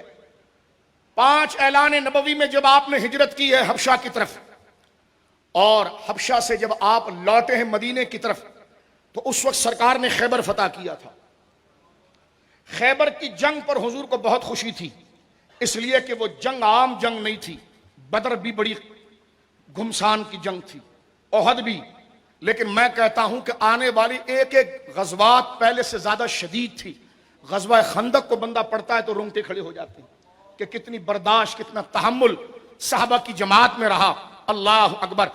آپ اگر خیبر کو دیکھیں تو خیبر میں، آگے میں عرض کروں گا، ہر صحابی نے وہاں پر کام دکھایا ہے اور اعلیٰ مقام انہوں نے پایا ہے، چاہے حضرت سلمہ بن اقوا کے ساتھ عامر بن اقوا ہو، یا سرکار کے پھوپھی کے بیٹے حضرت زبیر بن عوام ہو، یا خیبر کا فاتح سرکار شیر خدا ہو۔ یعنی آپ نے بڑا کام کیا، اس لیے آپ کو فاتح خیبر کہا جاتا ہے۔ اس سے مراد کوئی کالا کسی صحابی کی نفی نہ کرے، اس لیے نہ کرے کہ اس میں اور جل القدر صحابہ نے بھی اپنے درجے کے اندر بڑا مارکا کر کے دکھایا ہے۔ یہ سن لیجیے، آگے میں انشاءاللہ اس بات آئی گز کروں گا۔ حضرت جعفر کیونکہ 5 نبوی میں یہاں پر گئے ہیں، تو 6 7 8 9 10 11 12 13 8 سال کے بعد حضور مکے سے مدینے جا رہے ہیں، اور 7 ہجری کے قریب آپ دیکھ رہے ہیں کہ فتح خیبر ہو رہا ہے۔ 14 سال کے بعد یہ حضور سے اب مل رہے ہیں تقریباً۔ حضرت جعفر جب یہ آئے ہیں مدینہ منورہ اور سرکار نے خیبر فتح کر لیا تھا، تو حدیث کی کتابوں میں آتا ہے حضور سید عالم نے یہ جملہ فرمایا اپنے صحابہ کی طرف فرط محبت میں ادھر ادھر دیکھ کر کہ میں تمہیں کیسے سمجھاؤں کہ مجھے خیبر کی زیادہ فتح ہے یا میرے جعفر کے آنے کی زیادہ خوشی ہے، مجھے خیبر کی زیادہ خوشی ہے یا میرے جعفر کی زیادہ خوشی ہے۔ آپ کو ابو المساکین کہا جاتا تھا، آپ غریبوں پر بڑے فیاض تھے، غریبوں پر آپ بڑے فیاض تھے۔ حضور نے فرمایا جعفر میری طبیعت کے مثل ہے، جعفر میرا بھائی میرے وصف میں میری طرح ہے۔ اور حضرت جعفر کا مقام و مرتبے پر ایک جملہ کہنا چاہتا ہوں مولا علی کی روح پاک کو خوش کرنے کے لیے۔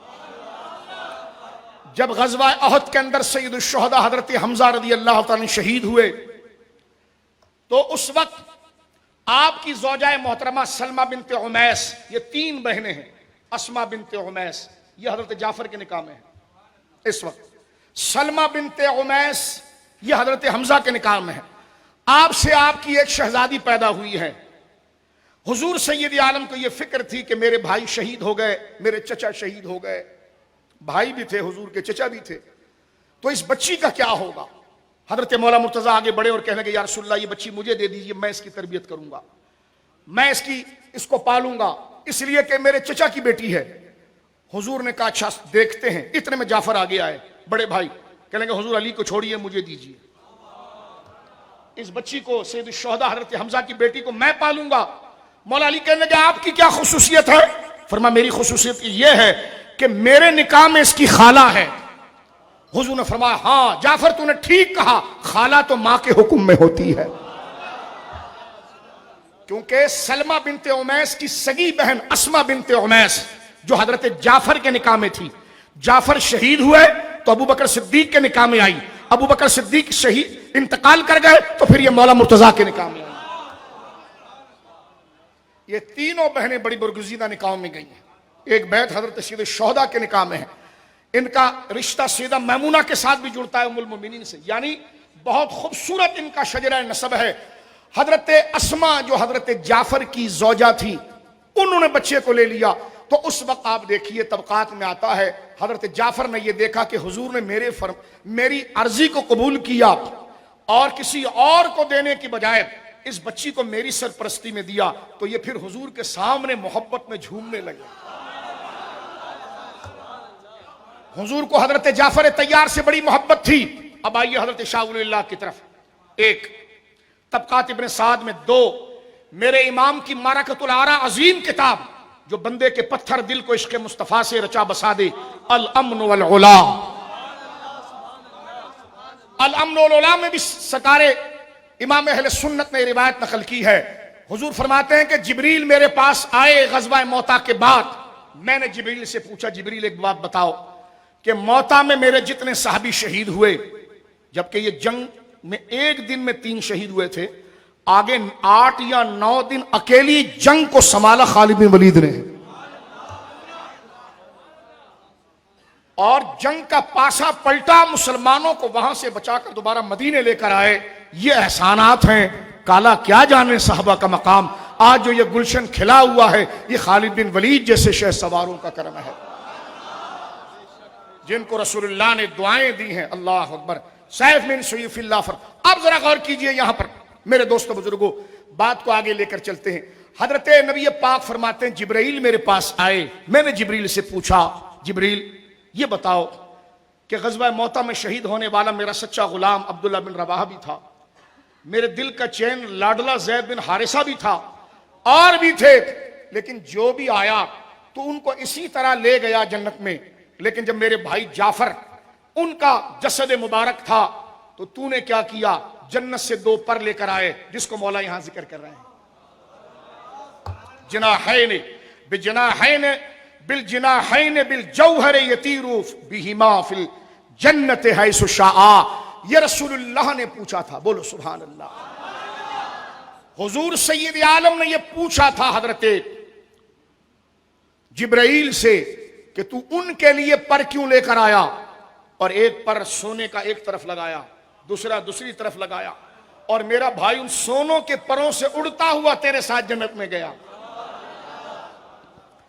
جبریل امین نے جو جواب دیا یہ شاہ ولی اللہ صاحب نے بھی لکھا ہے, ماخذ اس کا طبقات ابن سعد ہے. توجہ ہے آپ کی. اب آپ دیکھیں اس کو باقاعدہ فضائل میں لے کر آ کر اہل بیت کے فضائل میں دلیل وہ بنا دیتے ہیں, اس کو شان میں دلیل بناتے ہیں, لے کر آتے ہیں. یعنی اکابر کے نزدیک سند میں اگر کلام ہو تو سند کا کیا اعتبار ہے جب درایت کے شواہد وہاں پر موجود ہوں. اس لیے ان ائمہ نے اس کو براہ راست لیا, اور کوئی خارجی ناسبی اس پر ذہن نہ بنائے. حضرت سیدنا رسول اللہ نے جب جبریل سے یہ کہا کہ میرے بھائی صرف جعفر کے لیے اتنا پروٹوکول کیوں, اور بھی تو شہید ہوئے تھے, ان کے لیے پر کیوں آیا, فرمائیے میری طرف سے نہیں تھا, یہ اللہ کا حکم تھا کہ نیکی تو سب نے کی ہے, جانے اللہ کی راہ میں وفاداری میں اے جبریل سب نے دی ہے, نیکی اس جہاد میں سب نے کی ہے, لیکن ایک نیکی وہ بھی کرنے والا ہے جسے رسول اور میرے محبوب سے قرابت کا شرف ہے, لہذا اس کو سب سے الگ لے کر آنا تاکہ پتا چلے کہ قرابت رسول والا جب اجر کرتا ہے, نیکی کرتا ہے, تو ہم اس کو کیسے اجر سے نوازتے ہیں. یہ اہل بیت کی فضیلت ہے. بولو, یہ خاندان رسول اور قرابت رسول کا شرف ہے. ایک روایت میں یہ بھی آتا ہے سرکار اپنے صحابہ کے ساتھ تشریف فرما ہے اور سر مبارک کو ہوا یعنی آسمان کی طرف اٹھا کر فرمایا وعلیکم السلام ورحمت اللہ وبرکاتہ.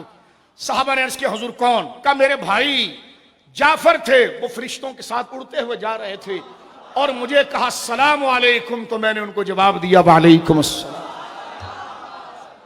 مولا مرتضیٰ اپنی منقبت اللہ کے فضل سے اور تحدیث سے بیان کر رہے ہیں, تحدیث نعمت کے لیے فرماتے انشدکم اللہ افیکم احد لہ مثل اخی جعفر المزین بالجناحین بالجوہر یطیر بہما فی الجنہ حیث شاء. قالوا اللہم لا, سب نے کہا نہیں, ان جیسا کون, ان کی جھوٹی کی دھول بھی ہے, اس جیسا بھی شرف رکھنے والا کوئی نہیں ہے. مولا مرتضیٰ آگے کہتے ہیں انشدکم باللہ حل فیکم احد لہو مثل زوجتی فاطمہ رضی اللہ تعالی عنہا ابنت رسول اللہ صلی اللہ علیہ وسلم، فرمایا مجھے بتاؤ کسی مرد کو یہ شرف ملا ہے کہ جس کے نکاح میں سب قرآن، ایک تصور ذرا یہاں پر لاؤ، قرآن پاک کا تصور لاؤ،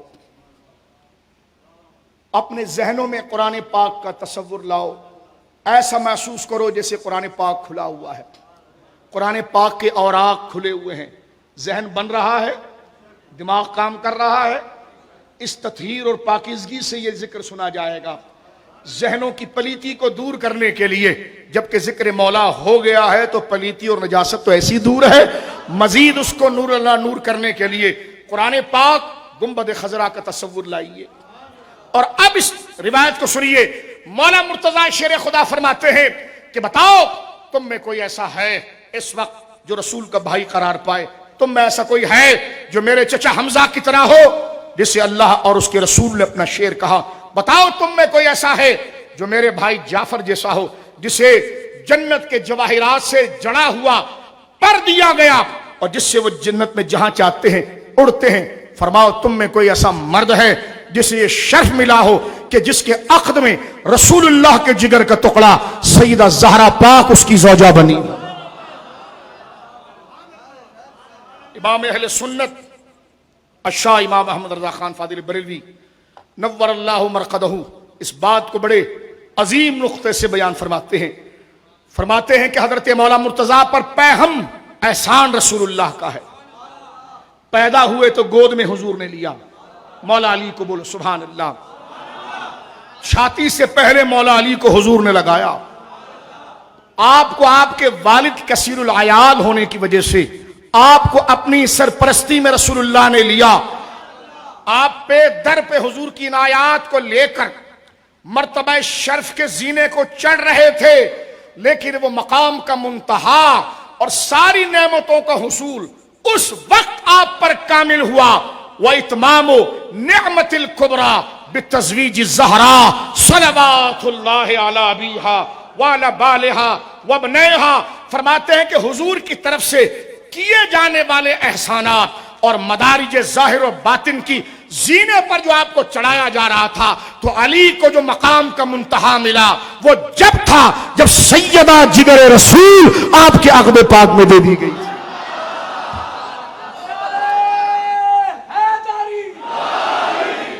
آگے سنیے، جناب علی المرتضیٰ مزید کہتے ہیں، فرمایا انشدکم باللہ حل فیکم من لہو مثل سبطی حسن والحسین سیدہ شباب اہل الجنہ۔ فرمایا تم میں کوئی ایسا ہے یہ شرف اور مقام والا اور مرتبے اور شان والا کہ جس کے بیٹوں کو وہ مقام ملا ہو جو میرے بیٹے حسن حسین کو ملا ہے۔ اور مولا خود کہتے ہیں سیدہ شباب اہل الجنہ کہ رسول اللہ نے فرمایا یہ دونوں جنت کے جوانوں کے سردار ہیں، دونوں جنتی جوانوں کے سردار ہیں۔ جنت میں تو کوئی بوڑھا نہیں ہوگا، انبیاء بھی جوان ہوں گے، لیکن یہاں پر جن جوانوں کی بات کی جا رہی ہے وہ کون ہیں میرے دوستو بزرگوں؟ جو معیار ہے درجہ بندی افضلیت کا، جہاں سے امام حسین کے بعد لوگوں کی فضیلت چلتی ہے، ان تمام جوانوں کے سردار آپ ہیں۔ یہ کیسے ہو سکتا ہے کہ آپ اپنے باپ کے بھی سردار ہوں؟ رضی اللہ تعالی مولا علی کے سردار آپ کیسے ہو سکتے؟ سیدنا ابو بکر، سیدنا عمر، ان کی افضلیت ثابت ہے، توجہ ہے ادھر۔ اگر الگ سے حدیث ہے کہول اہل الجنہ، ابو بکر و عمر جو ہیں وہ جنتی بوڑھوں کے سردار ہیں، یعنی جو اس عمر میں مرا جس میں بڑھاپا لاحق ہو جاتا ہے، اٹھیں گے تو سبھی جوان، لیکن دنیا میں جس کی جیسی عمر تھی اس عمر کے اعتبار سے ہوں گے۔ جو جوانی میں گیا وہ حسین کے جھنڈے کے نیچے آیا، اور جو بڑھاپے میں گیا وہ ابو بکر و عمر کے جھنڈے کے نیچے آیا، اور یہ سارے جھنڈے والے رسول اللہ کے جھنڈے کے نیچے۔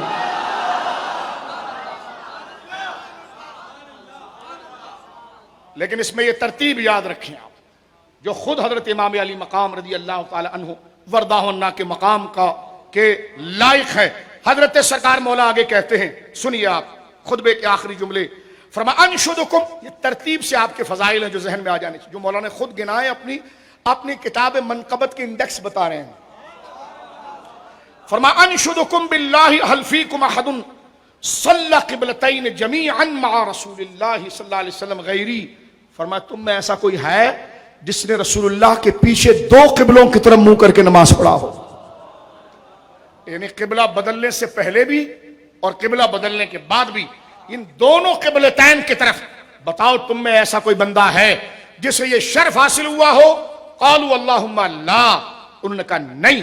آگے آپ ارشاد فرماتے ہیں کہ مجھے یہ بات بتاؤ کہ انشدکم باللہ هل فیکم احد کان یأخذ الخمس غیر و غیر زوجتی فاطمہ، بتاؤ تم میں کوئی ایسا ہے جو مال خمس لے، جنہیں یہ شرف اور یہ مقام یہ مرتبہ حاصل ہو جائے کہ وہ خمس کو وصول کرتا ہو؟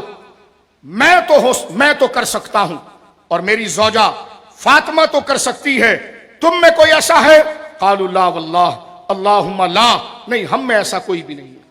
مولا آگے کہتے ہیں سنیے، فرماتے ہیں انشدکم باللہ هل فیکم احد کان یأخذ السہمین، تم میں کوئی ایسا ہے کہ جو ایسا شخص جو مالی غنیمت میں سے دو حصہ لیتا ہو؟ یہ شرف ہے۔ انہوں نے کہا کہ نہیں، ایسا ہم میں کوئی بھی نہیں ہے۔ پھر مولا مرتضیٰ کہتے ہیں مجھے بتاؤ انشدکم باللہ هل فیکم احد امر اللہ عز وجل بمعدته من السماء غیر فی قولہ تعالی فأت ذات القربى حقہ، فرمایا بتاؤ تم میں کوئی ایسا ہے جس سے محبت کرنے کا حکم اللہ نے آسمان سے اتارا ہو؟ اس آیت کے اندر کسی نے کہا نہیں، فرمایا میں وہ علی ہوں جس سے محبت کا حکم اللہ نے آسمان سے اتارا۔ سبحان اللہ، یہ مولا مرتضیٰ فرماتے ہیں۔ آگے آپ یہ جملہ ایک اور اپنی صفت مبارکہ ذکر کرتے ہیں، فرمایا انشدکم باللہ هل فیکم احد قتل مشرکی قریش عند کل شدیدۃ بقول رسول اللہ صلی اللہ علیہ وسلم غیری، فرما بتاؤ مجھے تم میں کوئی ایسا شخص ہے جس نے ہر جنگ کے وقت نبی کریم علیہ الصلوۃ والسلام کے فرمان کے تحت مشرکین قریش کے ساتھ لڑائی کی ہو؟ ہے کوئی؟ کہنے کا کوئی نہیں ہے۔ فرما میرے سوا یہاں پر کوئی ہے؟ انہوں نے کہا جناب کوئی بھی نہیں ہے۔ یہ شرف اللہ رب العالمین نے آپ کو عطا فرمایا۔ اب مولا اپنی ایک اور زبردست شان ذکر کرتے ہیں، فرما مجھے یہ بات بتاؤ، ارشاد فرماتے ہیں فانشدکم باللہ افیکم احد کان اعظم غناء عن رسول اللہ صلی اللہ علیہ وسلم حیث جئت استجع فی مدجعی اقیہ بنفسی وابذل له مہجۃ دمی غیری، فرمایا مجھے ایک بات بتاؤ اور اس بات کی گواہی دو کہ تم میں کوئی ایسا شخص ہے؟ حضرت علی فرماتے ہیں تم میں کوئی ایسا شخص ہے کہ تمہارے درمیان کوئی ایسا شخص ہے جس نے نبی پاک صلی اللہ علیہ وسلم کے اس طریقے سے حضور کا ساتھ دیا ہو کہ میں اگر آپ کی جگہ پر لیٹ گیا تھا، میں نے اپنے آپ کو حضور کو بچانے کے لیے پیش کیا، میرے علاوہ کوئی اور نہ تھا؟ بتاؤ تم میں کوئی ایسا ہے جسے یہ شرف حاصل ہوا ہو؟ اشارہ کیا آپ نے ہجرت کی رات کی طرف۔ پھر فرماتے مجھے یہ بات بتاؤ تم میں ایسا کوئی ہے جس کو حضور نے فرمایا انت منی بمنزلۃ ہارون من موسیٰ غیری، جس کو حضور نے فرمایا ہو کہ میرے لیے علی ایسے ہیں جیسے میرے لیے علی جو ہیں وہ ایسے ہیں جیسے ہارون حضرت موسیٰ علیہ السلام کے لیے تھے، ان کے معاون اور ان کے مددگار۔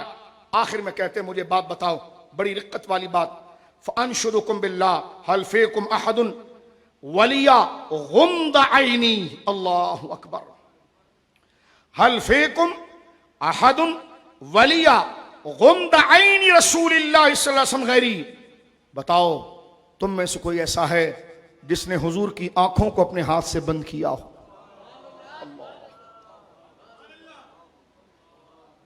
فرما تم میں کوئی ایسا ہے، کتنا بڑا شرف ہے۔ فرما تم میں کوئی ایسا ہے، مولا شیر خدا کے، جس نے اپنے ہاتھوں سے حضور کی آنکھوں کو بند کیا ہو۔ یعنی جب حضور نے رفیق اعلیٰ کے سفر کیا تو سرکار کی پلکوں کو نیچے کی جانب کرنا بالفاظ ظاہر یہ شرف مولا مرتضیٰ کو، یہ ہمت ان کو حاصل تھی۔ قاضی اعظم علیہ رحمت شفا میں لکھتے ہیں، سنیے کہ رسول اللہ نے فرمایا اوصانی رسول اللہ لا یرا احد عورتی الا طمست عیناہ۔ فرمایا علی جب میرا وصال ہو جائے، حضور نے کیا فرمایا تھا؟ جب میرا وصال ہو جائے تو علی مجھے غسل تو دے گا، تیرے علاوہ کوئی نہ آئے، اس حالت میں اگر کوئی مجھے دیکھے گا تو اس کی آنکھیں چلی جائیں گی۔ یہ قاضی اعظم نقل کر رہے ہیں شفا میں، لا یرا احد عورتی الا طمست عیناہ۔ اور مولا سے جب کسی نے بعد میں پوچھا حضور کو آپ نے غسل دینے کا شرف پایا، یعنی اسی لباس مبارکہ کے اوپر جسد مبارکہ سے لباس کو اتارا نہیں گیا، لیکن اس خاص مجلس میں بھی سرکار نے اجازت مولا مرتضیٰ کو دی ہے، فرما وصیت کی ہے۔ تو مولا سے پوچھا گیا حضور پھر ہوا کیا ہے، کیا ہوا؟ تو مولا کہتے ہیں کہ غسلت النبی صلی اللہ علیہ وسلم، میں نے حضور علیہ الصلوۃ والسلام کے بدن مبارکہ پر جب پانی ڈالا، فذهبت انظر ما يكون من المیت، فرمایا اس سے پہلے میں نے کئی جسد پر پانی ڈال کر غسل دیا ہے، اللہ ہم تمام کو سکرات موت سے محفوظ فرمائے، اس کی تکلیف سے محفوظ فرمائے۔ ہمارے فقہ کی کتابوں میں تباتر کے ساتھ نور الیزا سے لیں تو شرح وقایہ ہدایہ آگے تک جائیں، تمام میں یہ کتاب زمانہ طالب علم میں آپ کتاب الجنائز میں پڑھ چکے ہوں گے کہ وقت انتقال میت کے منہ سے جو پانی آتا ہے، بندہ زندہ ہو اور اس کے منہ سے جو رال آئے، بشرطے کو معدے سے لوٹ کر نہ آ رہی ہو، قے نہ ہو، منہ سے جو لعاب آتا ہے اس پر ناپاکی کا حکم نہیں، لیکن میت کے منہ سے جو رال آتی ہے وہ معدے سے عود کرتی ہے، وہ نجاست غلیظہ ہے اور ناپاک ہے۔ سبیلین سے العیاذ باللہ، اللہ ہمیں محفوظ فرمائے، سبیلین سے چیز خارج ہوتی ہے۔ اب مولا مرتضیٰ کہتے ہیں کہ فذهبت انظر ما يكون من المیت، میں حضور کے بدن مبارکہ کو ہر طرف سے دیکھتا تھا، کیونکہ میں نے اس سے پہلے کئی اور کو بھی غسل دیا تھا۔ تو مولا مرتضیٰ کہتے ہیں فلم اجد شیئا، میں نے کوئی ایسی چیز نہیں دیکھی جو بدبو، رقت یا اس قسم کی عام میت سے جو نکلنے والی ہو۔ قالا، کہتے ہیں جیسے ہی میں پانی حضور کے بدن مبارک پر انڈھیلتا تھا، وسعت منہ ریح طیبۃ، ایسا لگتا تھا جیسے میں نے خوشبو کو چھیڑ دیا ہے، اور سرکار کے بدن سے خوشبو کے بھبکے نکلتے تھے۔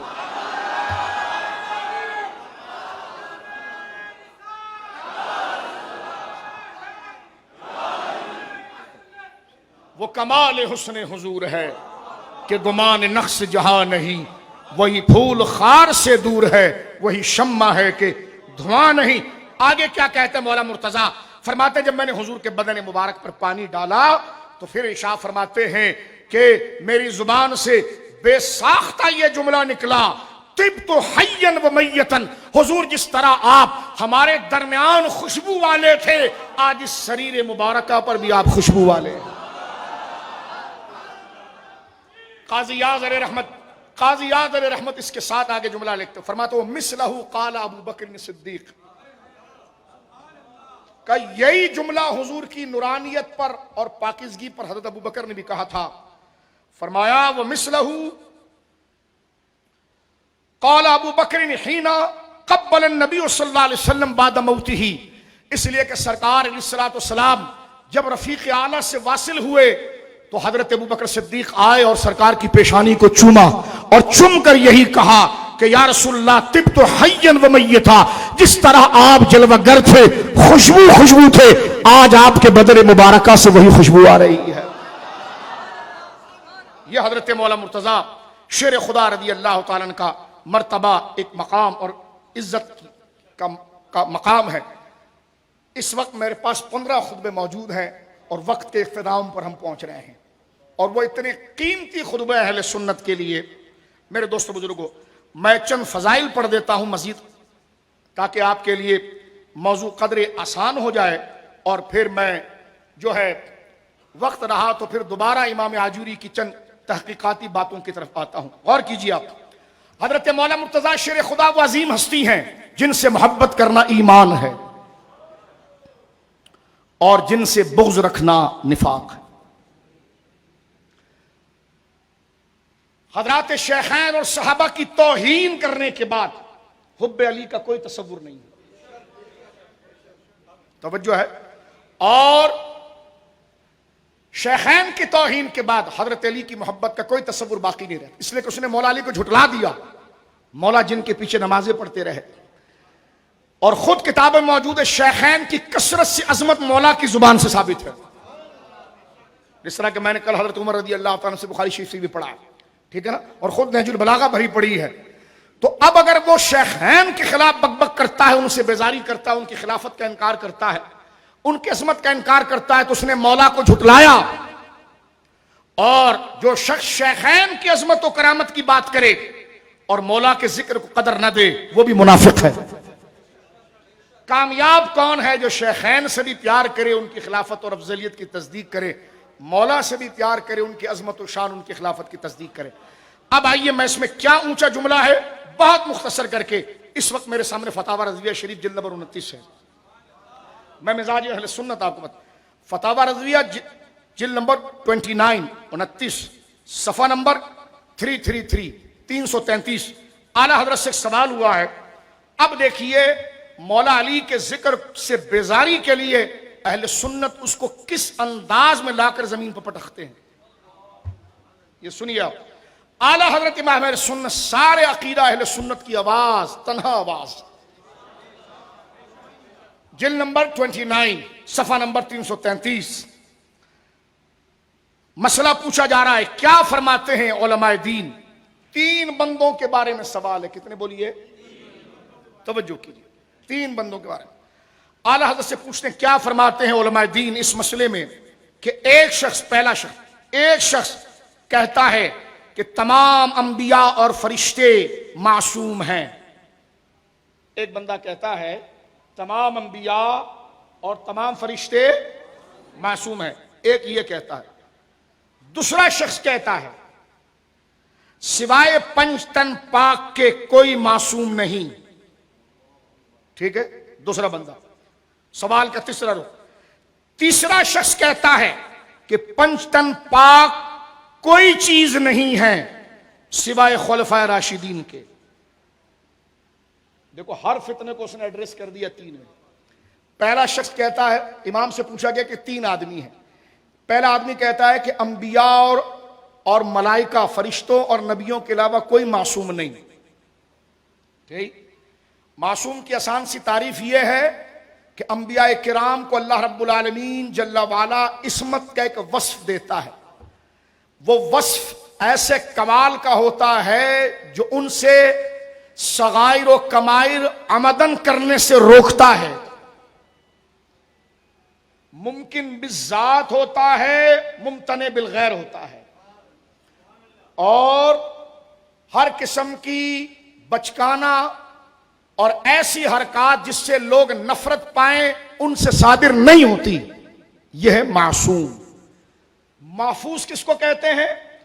کہ جو متقی پرہیزگار لوگ وہ کسی خطا کے کام کو عمدن جان کر بیٹھتے ہیں ارادتن، لیکن رکتے نہیں. خدا انہیں توبہ کی توفیق دیتا ہے اور وہ توبہ کر کے اور اونچا درجہ پا جاتے ہیں. تو یہ ہے حفاظت. ادھر عمد نہیں ہے، ادھر عمد ہے. عمد کے ساتھ صدور نہیں ہے، ادھر عمد کے ساتھ صدور ہے. تو ایک شخص یہ کہتا ہے، بڑا قیمتی سوال ہے، ذرا سنیے گا. ایک شخص یہ کہتا ہے کہ انبیاء کرام معصوم ہیں اور ملائکہ معصوم ہیں. ٹھیک ہے. دوسرا کہتا ہے معاذ اللہ کہ 5 تن پاک جو ہے، دوسرا شخص کہتا ہے 5 تن پاک ہی معصوم ہے اور کوئی معصوم نہیں. تیسرا کہتا ہے 5 تن پاک کوئی چیز نہیں ہے، صرف خلفائے راشدین ہے. اعلیٰ حضرت جواب دیتے ہیں پہلے شخص کا قول حق اور عقیدہ اہل سنت ہے کہ انبیاء ہی معصوم ہے اور فرشتے معصوم ہیں، ان کے سوا کوئی معصوم نہیں. فرماتے پہلے آدمی کا قول ٹھیک ہے، قول حق اور عقیدہ اہل سنت ہے. اور دوسرا جو یہ کہہ رہا ہے نا کہ پنجتن پاک کے سوا کوئی معصوم نہیں، دوسرے کا قول شرعی گمراہی و رفض اور کلمہ کفر ہے۔ تیسرا کہہ رہا ہے کہ بھائی میں صرف صحابہ کا ذکر کروں گا، پنجتن پاک کوئی چیز نہیں ہے۔ اعلی حضرت کہتے ہیں جملہ سننا، تیسرا شخص جو کہہ رہا ہے اس کے بارے میں کہتے ہیں تیسرے شخص کا قول بدتر از بول کا، اس کی یہ بات پیشاب سے بھی زیادہ نجیس ہے۔ یہ امام بات کر رہے ہیں جو پنجتن پاک کو اہمیت نہ دے اور صرف یہ کہے کہ خلفائے راشدین ہی ہیں، پنجتن پاک کوئی چیز نہیں، امام کی غیرت ایمان بھڑکتی ہے اور اہل سنت کا شعور یہی ہے۔ فرمایا جو یہ کہے صرف خلفاء ہی سب کچھ ہیں، پنجتن پاک کوئی چیز نہیں، امام کہتا ہے یہ قول بدتر از بول میں بھی ایک کھلا پہلو کفر کا ہے۔ یوں بیان کرتے ہیں سنی داستان اہل۔ کوئی مسئلہ سمجھ میں آیا اعلیٰ حضرت کیا کہہ رہے ہیں؟ معصوم والا مسئلہ تو اہل سنت والا ہے، جو پنجتن پاک کو معصوم مانے انبیاء کو نہ مانے وہ تو کفر ہے، ٹھیک ہے۔ تیسرا کہتا ہے کہ صرف خلفائے راشدین ہی سب کچھ ہیں، اس کو کھولتا نہیں میں، بس خلفائے راشدین ہی سب کچھ ہیں اور پنجتن پاک کوئی چیز نہیں ہے۔ امام کہتا ہے یہ کلمہ بھی کفر ہے، اس کا یہ قول بدتر از بول ہے۔ بول عربی زبان میں پیشاب کو کہتے ہیں، یعنی امام کہتا ہے یہ اتنی ناپاک بات اس نے کر دی ہے کہ اس کی یہ بات پیشاب سے بھی زیادہ بدتر ہے کہ وہ کہتا ہے کہ صرف ذکر صحابہ ہوگا اور پنجتن پاک کی کوئی حیثیت نہیں۔ فرمایا یہ قول از بدتر بول اور کفر کھلا ہے، لہذا تفضیلی ناس جائے تمہارا۔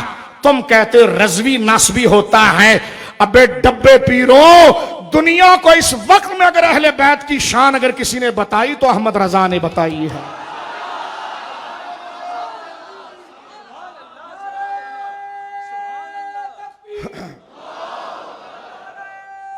خالص سنیت جس میں وقار افضلیت بھی باقی رہے اور فضیلت پنجتن پاک بھی باقی رہے۔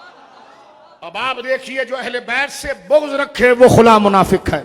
دیکھیں اعلیٰ حضرت فاضل بریلوی نے کیسے بیان کیا اور یہ حضور کو خود پسند ہے۔ سنیے حدیث پاک السوائق میں آتا ہے، حضرت انس بن مالک کہتے ہیں کہ بینما رسول اللہ جالس فی المسجد، ہم حضور کے ساتھ مسجد میں بیٹھے ہوئے تھے اور مسجد بھری ہوئی تھی۔ وقد اطاف بھی اصحاب، حضور کے ارد گرد صحابہ جمع تھے۔ اس اقبل علی ابن ابی طالب، اتنے میں مسجد کے دروازے سے علی آ گئے، مسجد کے دروازے سے علی آئے، مسجد بھری ہوئی ہے، سرکار جلوگر ہے۔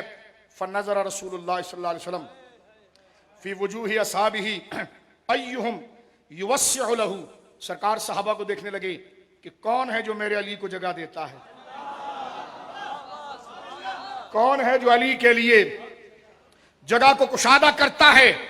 جب علی کا یار ابو بکر بیٹھا ہو تو پھر کون آگے چاہیے۔ حدیث کے الفاظ وَكَانَ أَبُو بَكْرٍ جَالِسًا عَنْ يَمِينِ رسول اللہ فَتَزَحْزَحَ لَهُ عَنْ مَجْلِسِهِ، فوراً اٹھے اور جگہ بنائی، وَقَالَ ہا ہونا یا ابو الحسن ہا ہونا، ارے میرے دل کے چین ابو الحسن وہاں کیا کر رہا ہے، دیکھ جگہ بن گئی، حضور کے سامنے بن گئی۔ حضرت انس کہتے ہیں جب حضرت ابو بکر صدیق نے یہ کہا ہا ہونا یا ابو الحسن، فجلس بین النبی وبین ابی بکر، حضرت علی کو اشارہ کیا، میں نے جگہ بنا دی، علی آئے حضور اور ابو بکر کے سامنے بیٹھ گئے۔ حضرت انس بن مالک کہتے ہیں علی نے جب بیٹھ کر ٹھنڈی سانس لی نا تو میں نے حضور کے چہرے کو دیکھا، فرمایا فرأیت السرور فی وجہ رسول اللہ، میں نے حضور کے چہرے پر بہت سرور اور خوشی دیکھی۔ ثم اقبل علی ابی بکر، پھر حضور نے ابو بکر کو دیکھ کر فرمایا یا ابا بکر انما یعرف الفضل لأہل فضل ذو فضل، ارے ابو بکر تو فضل والا ہے، اسی فضل والا ہی فضل والے کے فضل کو جانتا ہے۔ ابو بکر تو خود فضل والا ہے، فضل والا ہی فضل والوں کے فضل کو جانتا ہے، اس لیے سب سے پہلے تو نے آواز لگائی ہے، یہ ہے صدیق، یہ علی، کالا تو مرا، اس لیے کہ علی اس کو ملتے ہیں جسے صدیق ملتا ہے، اور صدیق اس کو ملتے ہیں جسے علی ملتا ہے۔ مجھے ایک بندہ کہنے لگا آج مولا کا ذکر کیوں کرو گے؟ میں نے کہا 2 دن میں علی کو خوش کر رہا تھا ابو بکر عمر کا ذکر کر کے، آج میں رسول کی چھاتی سے لگ کر ابو بکر عمر کو خوش کر رہا ہوں علی کا ذکر کر۔ یہ شان ہے، یہ شان ہے اہل سنت و جماعت کی۔ اللہ رب العالمین کا فضل ہے، اللہ ہمیں اس پر ثابت اور قائم رکھے۔ میرے دوستو بس بات کو میں سمیٹ رہا ہوں درس کے حوالے سے، اور کل کوشش کیجئے گا کہ 10 بجے کسی طریقے سے پہنچ جائیں، اور کل کیونکہ وقت ہمارے پاس انتہائی مختصر ہوتا ہے، آگے بھی دروس ہیں آج۔ دیکھیں مولا علی سے جو بغض رکھے گا اس کی دنیا اور آخرت تباہ ہے، اللہ محفوظ فرمائے۔ مولا علی کے بغض کا پہلے مفہوم بھی سمجھ لیں۔ مولا علی کے ذکر کے ساتھ سیدنا ابو بکر کا ذکر کرتے ہیں تو کالا اور کالے کے چیلے کہتے ہیں یہ کیا ہے جی؟ بغض ہے۔ ہم نے کہا بغض نہیں، یہ اصل ایمان ہے، یہ اصل ایمان ہے۔ انہوں نے ڈنڈی ماری ہے اور آپ نے پوری طاقت سے کھڑا ہونا ہے۔ یہ ڈنڈی مارتے ہیں، کینیڈا کے شیخ بھی کہتا ہے ڈنڈی مارتے ہیں۔ علی کا ذکر کر رہے ہو تو صحابہ کے ذکر کہاں ہیں؟ تو میں نے کہا گندوں کو گندی باتیں لگتی ہیں، یہ کیا بات کر رہے ہو؟ قرآن نے جب ذکر کیا تو سب کا ساتھ میں کیا، تفریق کیسے؟ سنی کہلاتے ہو پھر یہ کون سی رگ پھڑکتی ہے آپ کی؟ ایک محرم کو حضرت عمر کا ذکر کیوں کیا؟ میں نے کہا میں 10 محرم کو بھی کروں گا۔ یہ تم نے کہاں سے نکالا کہ حضرت عمر کے ذکر سے علی کا ذکر چھوٹے؟ ابھی میں نے اپنے امام کا فتویٰ پڑھ لیا جس نے یہ کہا کہ خلفائے راشدین ہی سب، پنجتن پاک کوئی چیز نہیں، کوئی چیز نہیں، خلفائے راشدین ہی سب کچھ۔ سوال کی حساسیت دیکھی، خلفائے راشدین ہی سب کچھ، اور پنجتن پاک جو ہیں العیاذ باللہ، پنجتن پاک جو ہیں، پنجتن پاک کوئی چیز نہیں ہے۔ تو میرا امام کہتا ہے یہ قول بدتر از بول اور کھلا کفر ہے۔ سنی کو تو کوئی چڑ نہیں ہوتی خلفاء کے ساتھ علی کا ذکر کرنے سے، اس لیے کہ خلفاء کا ذکر علی کے بغیر پورا نہیں ہوتا، اور علی کا ذکر خلفاء کے ذکر کے بغیر پورا نہیں ہوتا۔ اب تیری کھلی قسمت ہے۔ اب دیکھیے حضرت شاہ عبدالعزیز محدث دہلوی نے لکھا کہ جو حضرت مولا مرتضیٰ کا گستاخ، اس سے حدیث لینا جائز نہیں ہے۔ یہ واضح طور پر ہماری درجنوں کتابوں کے اندر موجود ہے۔ قرآن کریم کی آیت ہے الم تر کیف ضرب اللہ مثلا کلمۃ طیبۃ۔ اللہ فرماتا ہے کہ دیکھو کلمہ طیبہ جو ہے نا، اس کی مثال جو ہے، کلمہ طیبہ کی مثال کشجرۃ طیبہ، جیسے پاک درخت ہوتا نا، کھجور کا درخت، پاک درخت، اس کی جڑیں بھی ہوتی ہیں اور ان کی شاخیں بھی ہوتی ہیں۔ تو اللہ فرماتا ہے کہ کلمہ طیبہ، یہاں سے کلمہ مراد بھی ہے، اور جن کی ذات خود کلمہ بن جائے اور کلمے کا شناخت بن جائے وہ مراد ہے۔ اس لیے ہمارے شجروں کے اوپر لکھا ہوتا ہے یہی بات، اصلها ثابت وفرعها فی السماء۔ اللہ فرما رہا ہے سورہ ابراہیم، الم تر کیف ضرب اللہ مثلا، اللہ نے کیسی عمدہ مثال بیان کی ہے۔ اللہ تعالیٰ نے کلمے کی ایک پاکیزہ درخت کے ساتھ، اصلها ثابت، جس کی جڑیں گہری اور مضبوط ہیں، وفرعها فی السماء، اور جس کی شاخوں نے سب کو گھیرا ہوا ہے۔ تو یہ علی اور ابو بکر وہ ہیں جن کی جڑیں بڑی گہری ہیں، اور ان کے فیضان نے سب کو گھیرا ہوا ہے۔ ہمارے مفسرین فرمایا یہ وہ درخت ہے، بعض درخت جو ہیں وہ کبھی کبھار پھل دیتے ہیں، فرمایا تؤتی اکلہا کل حین باذن ربہا، فرمایا یہ وہ درخت ہے جو اللہ کے حکم سے ہر وقت اپنے بھوکے طالب کو غذا دیتا رہتا ہے۔ یعنی ایک تو یہ سری بات میں، استعارے میں کچھ بات ہو رہی ہے، اللہ اپنے محبوب بندوں کی بات کر رہا ہے۔ امام قرطبی نے اس آیت کریمہ کے تحت حضرت مولا مرتضیٰ شیر خدا رضی اللہ تعالیٰ عنہ کے مقام پر ایک بات نقل کی ہے کہ آپ کی محبت قبر میں نجات کا چراغ ہے، اور معاذ اللہ آپ سے بغض بربادی بربادی ہے۔ آپ یہ عبرت کے لیے ہم سمجھ رہے ہیں، حضرت برہ بن عازب سے حدیث نقل کرنے کے بعد آگے آتے ہیں اور روایت نقل کرتے ہیں. حضرت سہیل بن عمار ایک بہت بڑے محدث گزرے ہیں, اولین دور کے امام اعظم ابو حنیفہ وغیرہ کے دور کے. یزید بن ہارون بہت بڑے محدث گزرے ہیں. ان کی وفات ہو گئی تو ان کی وفات کے بعد جب ان کو قبر میں رکھ دیا گیا تو یزید بن ہارون ان کی وفات کے بعد ان کو کسی نے خواب میں دیکھا اور دیکھ کر پوچھا. یہ ہمیشہ سے طریقہ رہا ہے بزرگوں کا خوابوں کو مرتب کرنا. بعض لبرلوں کو جگہ ان غیر مقلدوں نے خواب کے مذاق پر دیے. کہتے ہیں خوابوں سے کیا ہوتا ہے؟ میں نے کہا خوابوں سے کچھ نہیں ہوتا ہے تو نبوت کا 46واں حصہ کیسے بنتا ہے؟ اس میں اگر کچھ بھی نہیں ہے تو یہ بخاری کی حدیث کی تشریح کبھی فتح الباری پڑھو, کیا مطلب ہے اس کا؟ اور قرآن اس بات کو ذکر کرتا ہے میرے بزرگوں دوستو, اولیاء کی شان یہ ہے کہ لہم البشرا فی الحیات الدنیا والآخرہ. بشرا عربی میں خواب کو کہتے ہیں ایک معنی کے اعتبار سے. اللہ کے جو نیک بندے ہوتے ہیں اللہ ان کے سینوں پر قیامت میں ان کے ساتھ کیا ہوگا اس کی بشارت کی خواب دیتا ہے. خواب اگر کوئی چیز نہیں ہے تو بخاری میں پوری کتاب الرؤیا موجود ہے. سرکار فجر کی نماز پڑھا کر اپنے ہر صحابی سے پوچھتے تم نے کیا خواب دیکھا, تم نے کیا خواب دیکھا. ہر خواب اگر معدے کی خرابی ہے تو حضور کو پوچھنے کی کیا ضرورت ہے, اور یہ فرمانا کہ نبوت تو بند ہو گئی ہے لیکن سچے خواب چلتے رہیں گے. علامہ ابن تیمیہ نے خود فتاوی ابن تیمیہ جلد نمبر 10 اور 11 جو شاہ فہد صاحب کے دور میں سعودی عرب سے چھپا ہے فتاوی, پرانا سائز والا وہ بتا رہا ہوں, اس کی نئی جدید جلد کی بات نہیں کر رہا. پرانی جلد اگر آپ دیکھیں تو اس میں 10 اور 11 جلد تصوف کے بیان پر ہے. آج بھی جو نیا ایڈیشن آیا اس پر بھی لکھا ہوا ہے ایڈیشن میں باہر, لیکن میں جس کا اس میں خود علامہ ابن تیمیہ نے اس بات کو لکھا ہے کہ غوث میرے والد نے غوث پاک کے خواب بیان کیے ہیں. تو دیکھیے جس کو بنیاد بنا کر لوگ اولیاء کے خواب کا انکار کرتے ہیں وہی علامہ ابن تیمیہ غوث اعظم کے خواب کا ذکر اپنے فتاوی میں کر رہے ہیں. ان کے شاگرد حافظ ابن قیم, ان کی بڑی جلل القدر کتاب ہے کتاب الروح, اس کو پڑھ کر میں حیران ہو جاتا ہوں کہ یہ سنی اب تک کیسے نہیں ہوئے. یعنی وہ کتاب اتنی عجیب ہے کہ اس میں ایسے ایسے واقعات ہیں کہ سارے مسئلے حل ہو جاتے ہیں. یہ میں نے صرف ضمناً یہ بات عرض کی چڑھانے کے لیے نہیں. نہ سارے خواب حجت بمانا نہ سارے خواب سچے ہوتے ہیں اور نہ سارے خواب جھوٹے ہوتے ہیں. اس میں اللہ رب العالمین جل والا اپنے شان سے خوابوں کو دکھاتا ہے.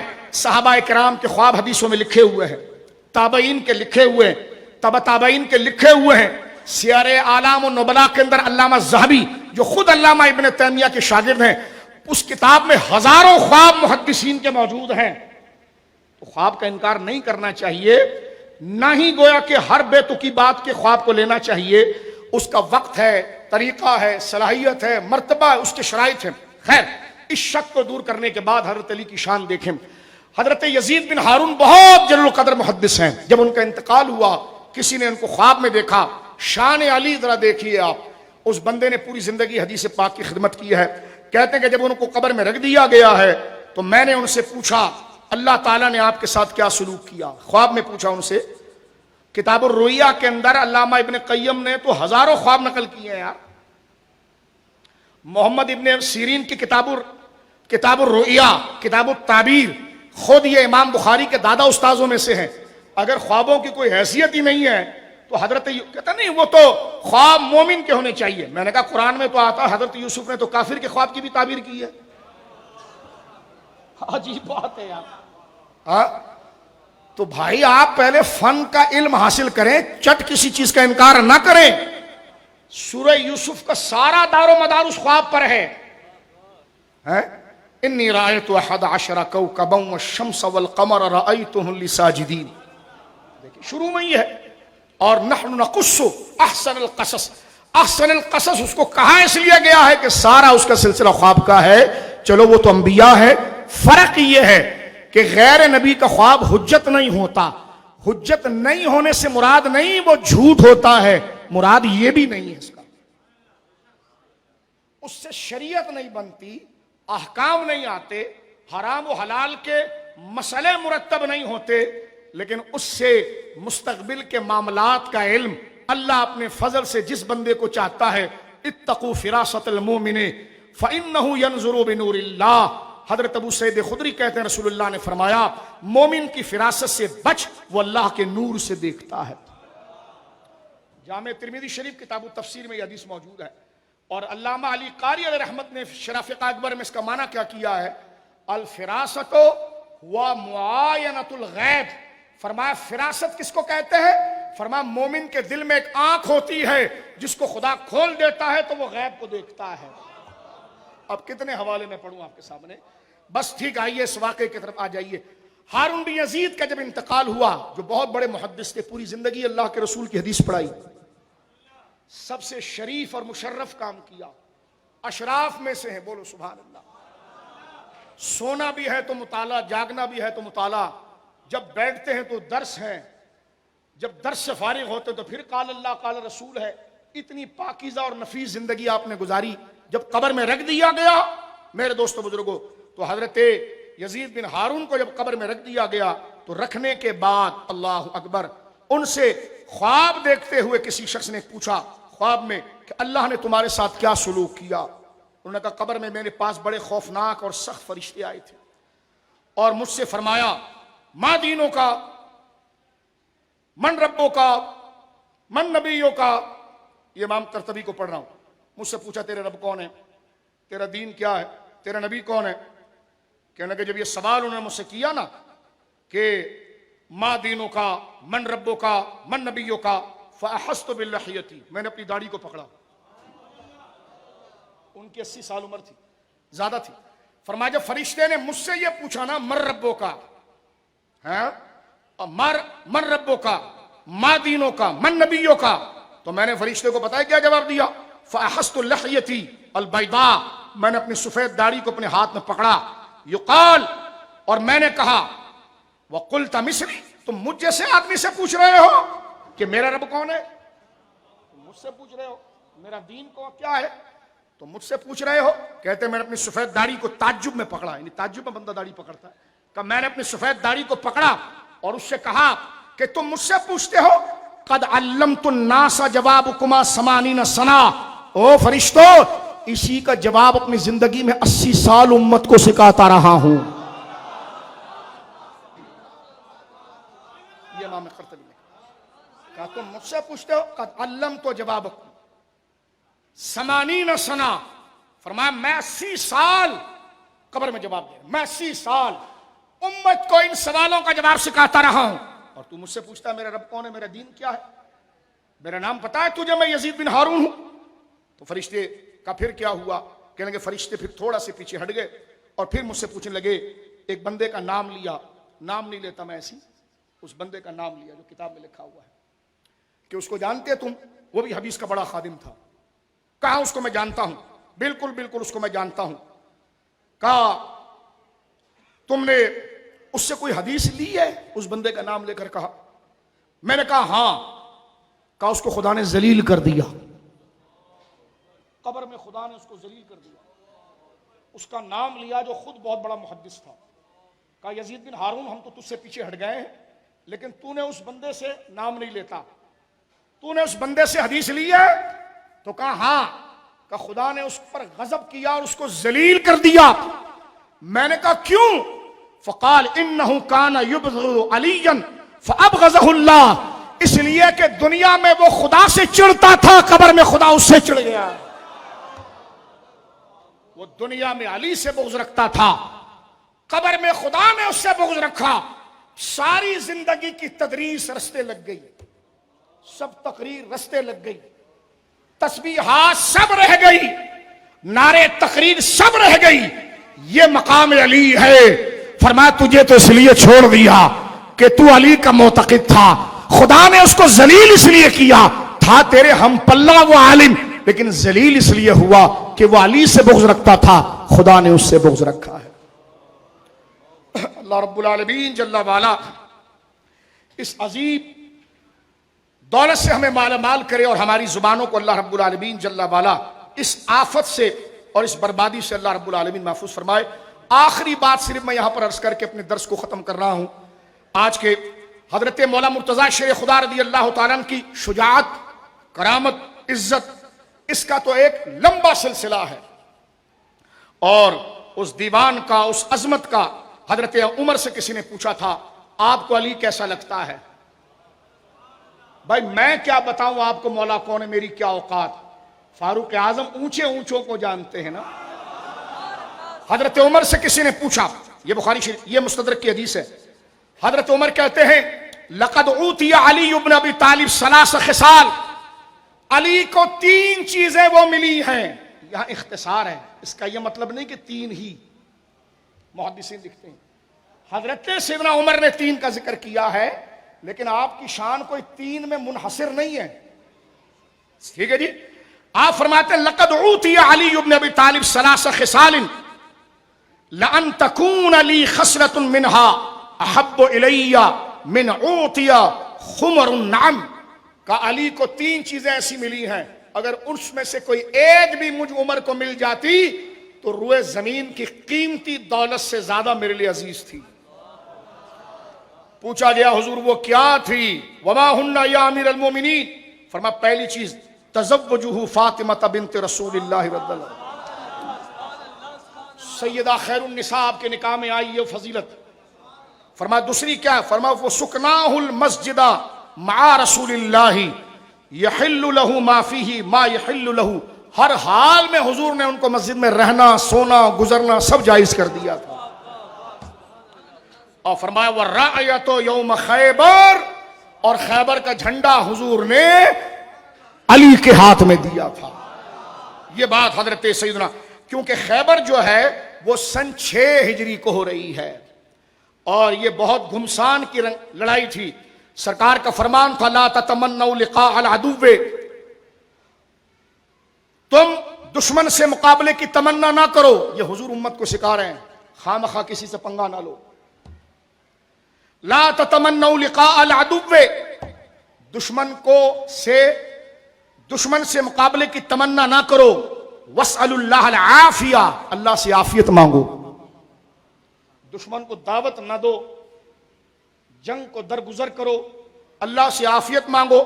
فإنکم لا تدرون ما لتون به منہم فإذا لقیتہم فقولوا اللہم انت ربنا وربکم. اور لیکن جنگ اگر ٹھن جائے تو پھر پیچھے نہ ہٹو.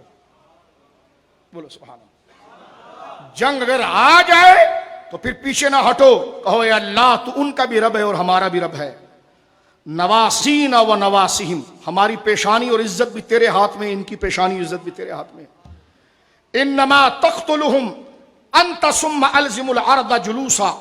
اور پھر حضور سید عالم صلی اللہ علیہ وسلم نے فرمایا کہ پھر تم یہ کہو کہ ہماری پیشانیاں اور ان کی پیشانیاں تیرے ہاتھ میں ہیں، تو ہی ان کو موت کی گھاٹ اتارنے والا ہے. وَإِذَا غَشَوْكُمْ، اور جب وہ لشکر لے کر تم پر ٹوٹ پڑے، فَانْحَزُوا، تو حضور سید عالم فرماتے کھڑے رہنا، بھاگنا نہیں. وَكَبِّرُوا، اور اللہ اکبر تکبیر کہہ کر آگے بڑھ جانا. یہی خیبر کے اندر ہوا. علامہ ابن کثیر نے اس بات کو لکھا ہے. حضرت بریدہ اس بات کو کہتے ہیں کہ سرکار کو غزوہ خیبر میں ظاہری طور پر درد شقیقہ ہو گیا. سرکار نے کمانڈ حضرت ابوبکر صدیق کے ہاتھ میں دی. جو خاص قلعہ قموس کا تھا، قلعہ نائم کہا گیا، ایک قول کے مطابق وہ فتح نہ ہوا، سیدنا عمر کو دیا گیا، نہ ہوا. جناب رسول اللہ نے ارشاد فرمایا کہ کل میں جھنڈا اس کے ہاتھ میں دوں گا. جس کی شان، جس پر اللہ رب العالمین فتح کرے گا، اور یحب اللہ ورسولہ، اور اللہ رسول جو ہے، یحب اللہ ورسولہ، اور اس کی شان و جلالت یہ ہے کہ اللہ اور اس کے رسول اس سے محبت کرنے والا ہوگا، وہ اللہ رسول سے محبت کرنے والا ہوگا، اور اللہ رسول اس سے محبت کرنے والے ہوں گے.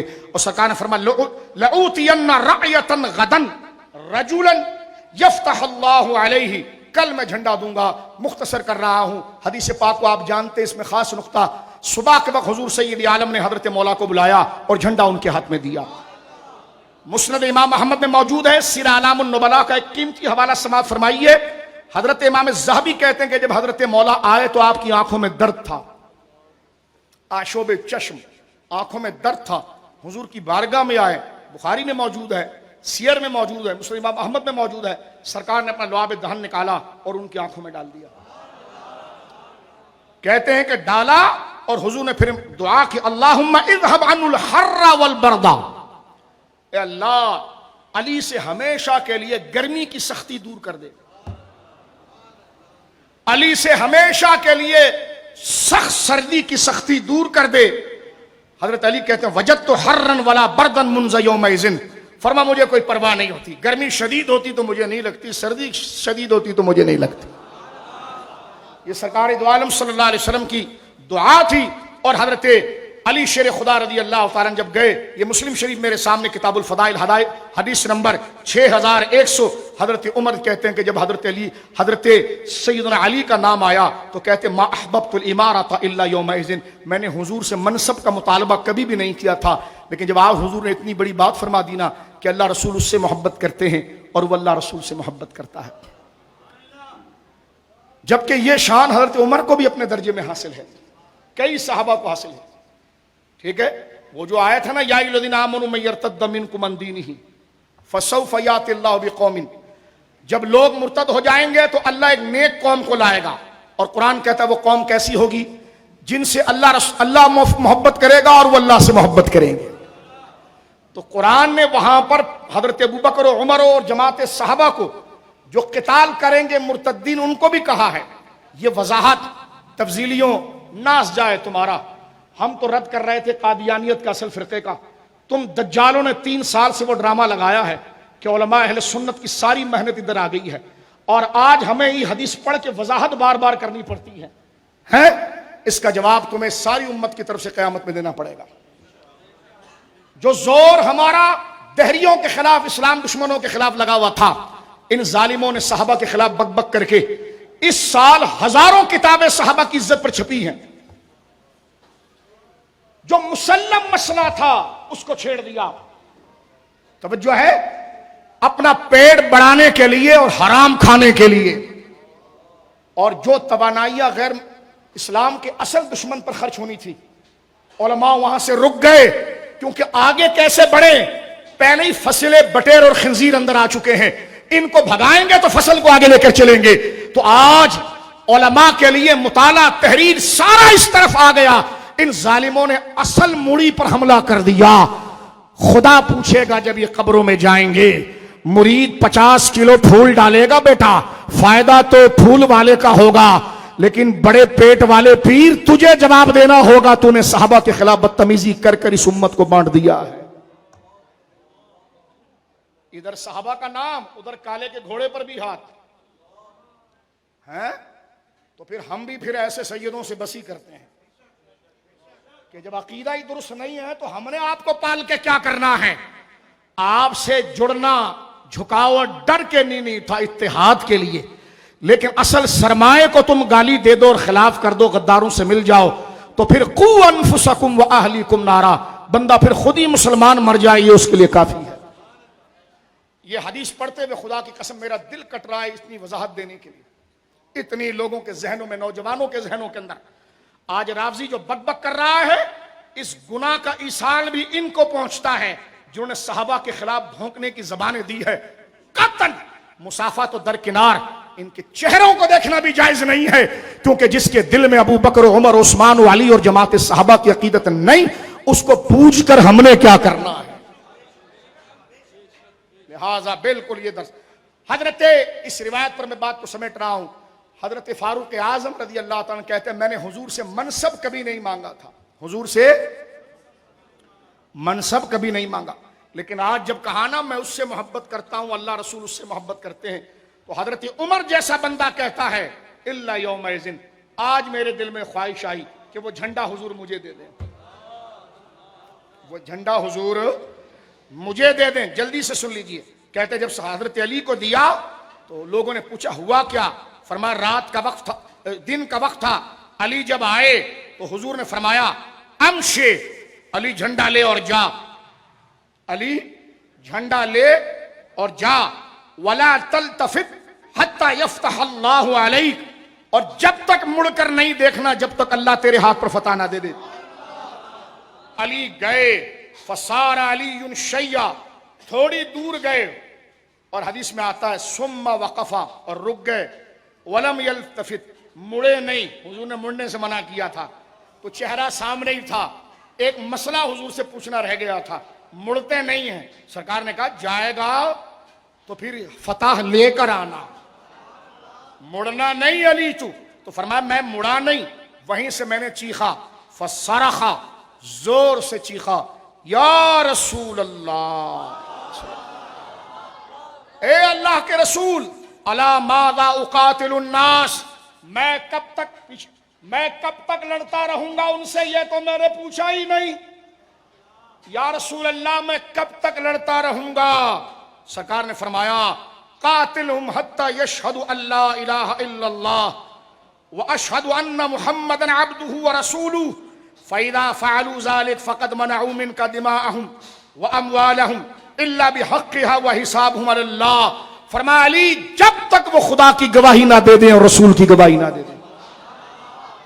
مولا علی گئے اور وہ مارکا ہوا، اور علماء لکھتے ہیں کہ جس وقت مرحب تلوار لے کر آیا، اور جب وہ سامنے پہلے وہ چکر لگا رہا تھا، وہ خندق عبور کرنے لگا، توجہ ہے آپ کی، خندق جو ہے، یہ خندق کی بات میں کر رہا ہوں، خندق کو خیبر کا واقعہ رہ گیا، یہ خندق کی بات، خندق میں مرحب کو جو آپ نے مارا، غور کیجئے آپ میرے دوستو بزرگوں، اور اس کی تفصیل یہاں پر علماء امام مسلم نقل کرتے ہیں، سلمہ بن اقوا کہ مرحب اپنی تلوار ہوا میں لہرا رہا تھا، میدان میں نکلا اور اس کے سر پر زرد رنگ کا خود تھا جو یمن کا تھا، اور اس نے رجز پڑا، شور شرابہ کیا، حضرت عامر بن اقوا آگے آئے اور اس نے عامر بن اقوا پر حملہ کیا، اور سیدنا عامر بن اقوا جو تھے اللہ اکبر وہ شہید ہو گئے۔